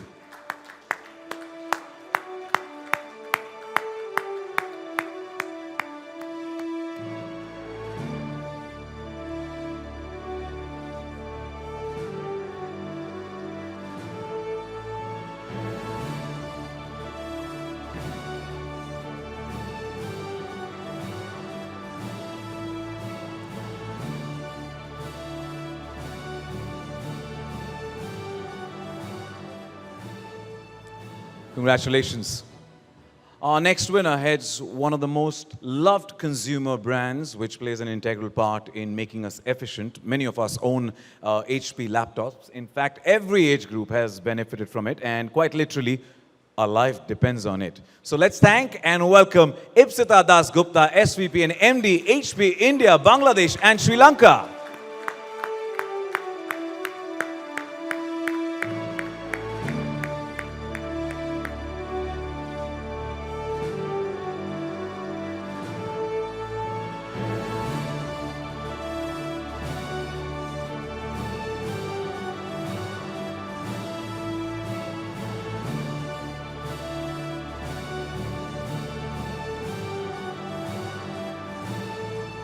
Ipsita, congratulations and good to see you. And I mean it when I say it, our life depends on those laptops. So thank you. Moving on to our next winner. Her brand is synonymous with everybody because, you know, when we go to any counter to ask for a bottle of water, we don't say pani do. We say, ek bisleri milegi kya? A supremely well-established brand, and the front runner is taking her father, Ramesh Chauhan's legacy to the next level of growth. Let's welcome the leading lady, Jayanti Khan Chauhan, Vice Chairperson, Bisleri International.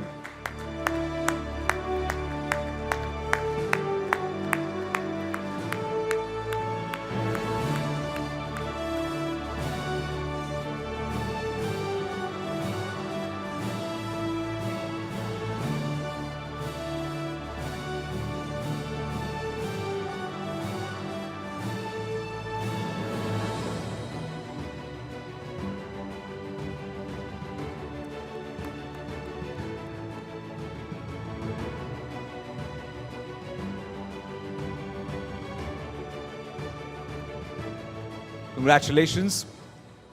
Our next woman leader not just runs one of India's most respected homegrown hospitality brand, the Lalit Suri Hospitality Group. Well, her hotel chain is also among the most inclusive employers in the industry. Ladies and gentlemen, let's welcome Dr. Jyotsna Suri, Chairperson and MD, the Lalit Suri Hospitality Group.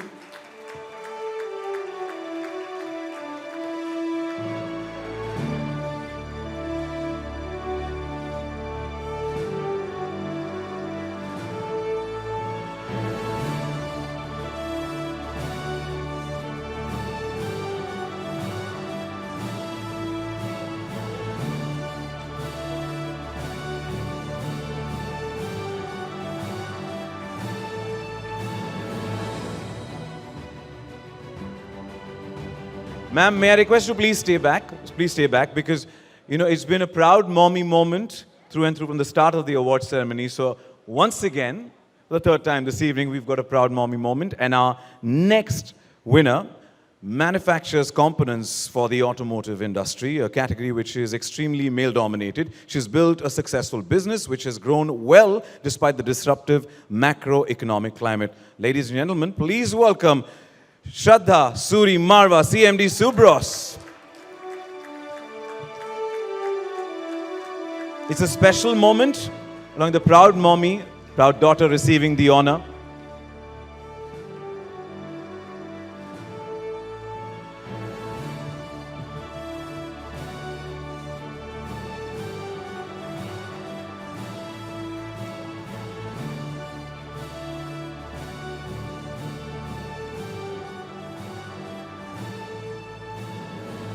I think we can quadruple the round of applause for the mother-daughter duo here, and congratulations.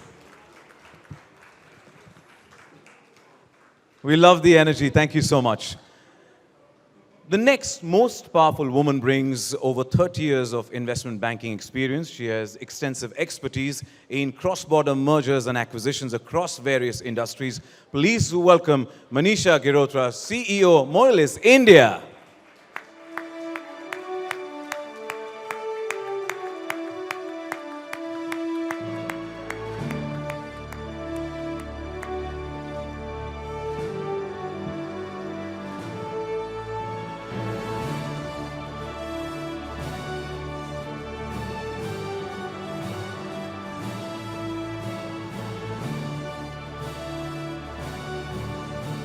Congratulations. Love the insightful conversations during the panel discussion. Thank you. Our next winners are siblings. They happen to be among the few women who are holding leadership roles in an extremely male-dominated sector, which is the real estate sector. And the award goes to Nirupa Shankar, Joint MD, Brigade Group, and Pavitra Shankar, Managing Director, Brigade Group. May I please welcome Pavitra Shankar to please join us on stage and receive the honors.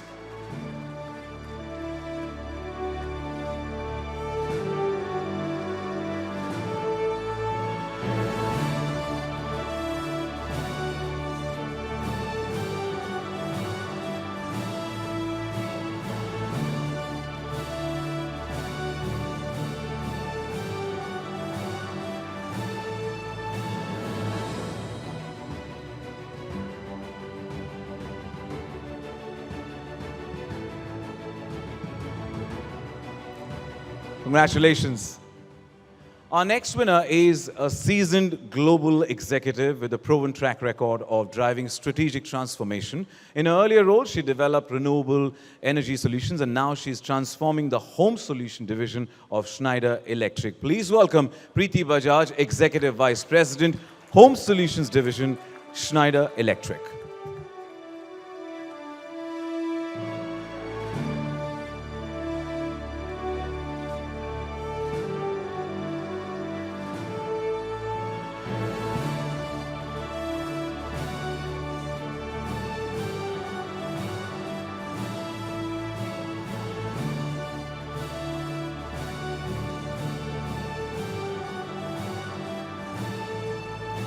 Many, many congratulations.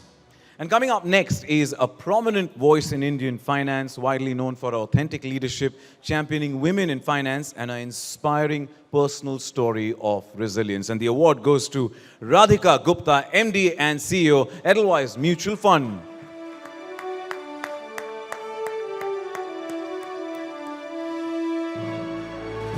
Radhika couldn't make it, so may I request her mother-in-law, Mrs. Nirmala Moniz, to please collect the award on her behalf. She's around here. Nirmala ma'am, if you're around, I request to please receive the honor. If not, we will hand it over later. Congratulations. Our next winner is yet another woman leader from the hospitality industry who believes that hospitality's true essence lies in human connection. Please welcome Ranju Alex, CEO, South Asia Accor.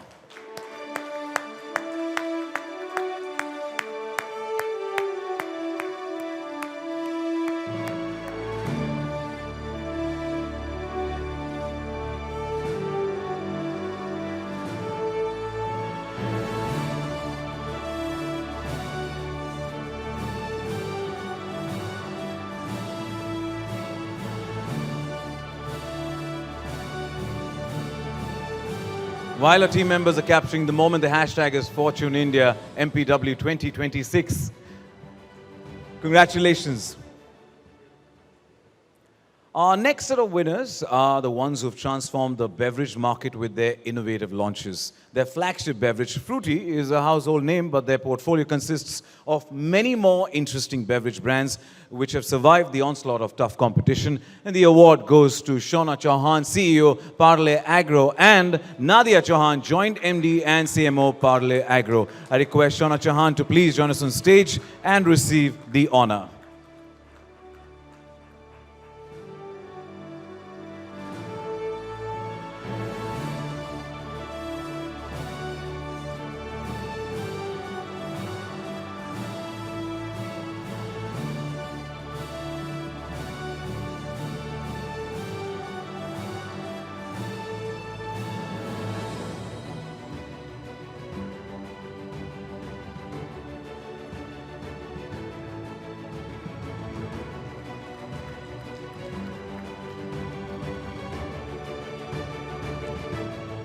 Congratulations. And I must agree and say I'm a fruity fan for life. Thank you. Our next winner runs India's largest multi-family office and wealth advisory firm. She is recognized as a thought leader in wealth management, known for championing governance, transparency, and legacy planning in family-run businesses. Let's welcome Soumya Rajan, founder and CEO, Waterfield Advisors.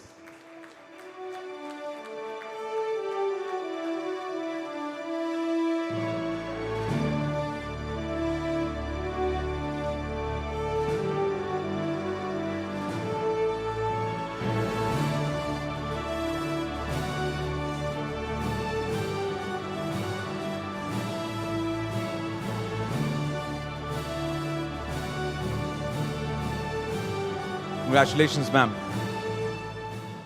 Up next, at a time when women in leadership roles were rare exceptions, she joined her family business as a third-generation entrepreneur in her early 20s. She's been pivotal to Vardhaman's textile expansion from its humble origins in Ludhiana in the year 1965 into one of the largest textile manufacturers. Let's welcome on stage Suchita Oswal Jain, Vice Chairman and Joint MD, Vardhaman Textiles.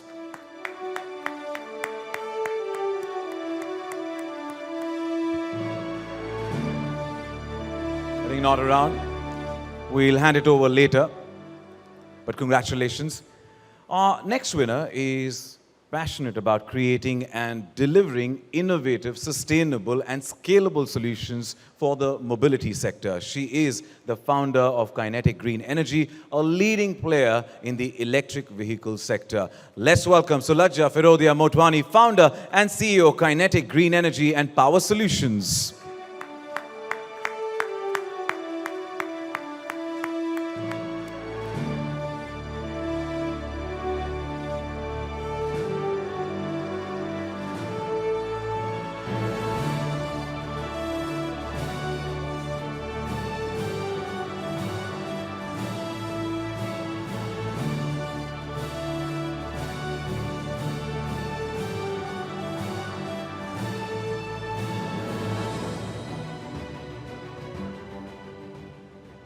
Fortune India Most Powerful Women 2026. Our next winner is an Indian specialty chemicals manufacturer.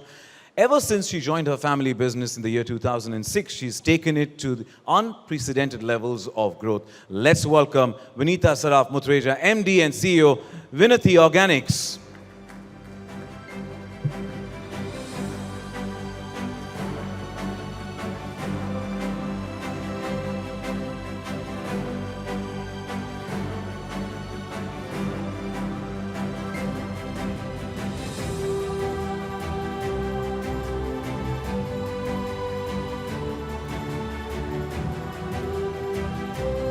Vinati Saraf Mutreja, congratulations. And with that, we conclude this memorable evening. I'd like to thank all the dignitaries for joining us on stage. Thank you so much.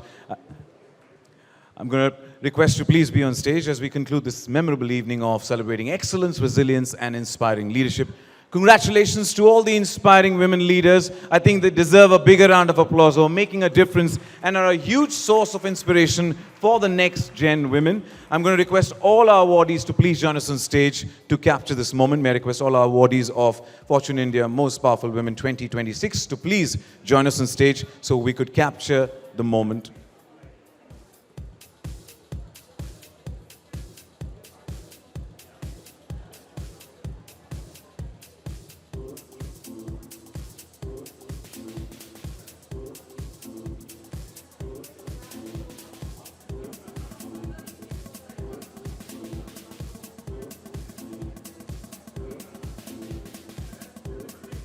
While the stage is getting set to capture the most inspiring women leaders of our country, our heartfelt thanks to all our partners, celebration partner Ode and Zoya Glassware, hospitality partner Four Seasons Mumbai, luxury partner Da Milano, gourmet partner Sivaco, insight partner iDiva, outdoor partner Lakshya Media Group.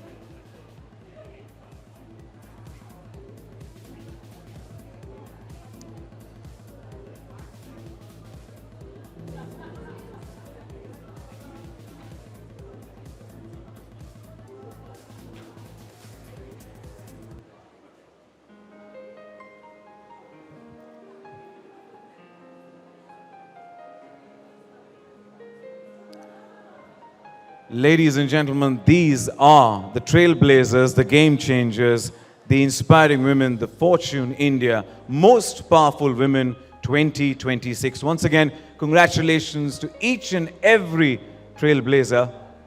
Thank you for your contribution.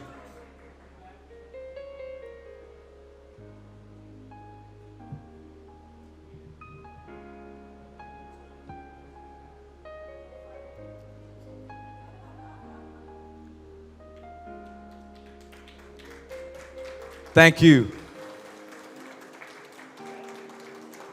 Once again, congratulations and thank you each and everyone for being a part of this special evening.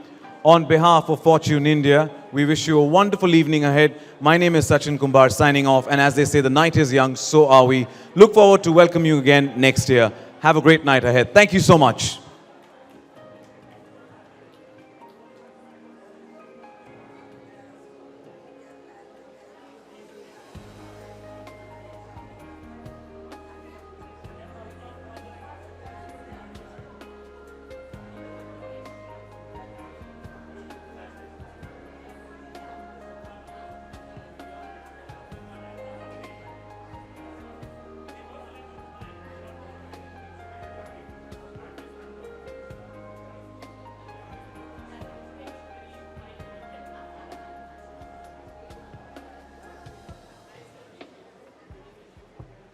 Kare Panandikar, MD Undoko Remedies, congratulations.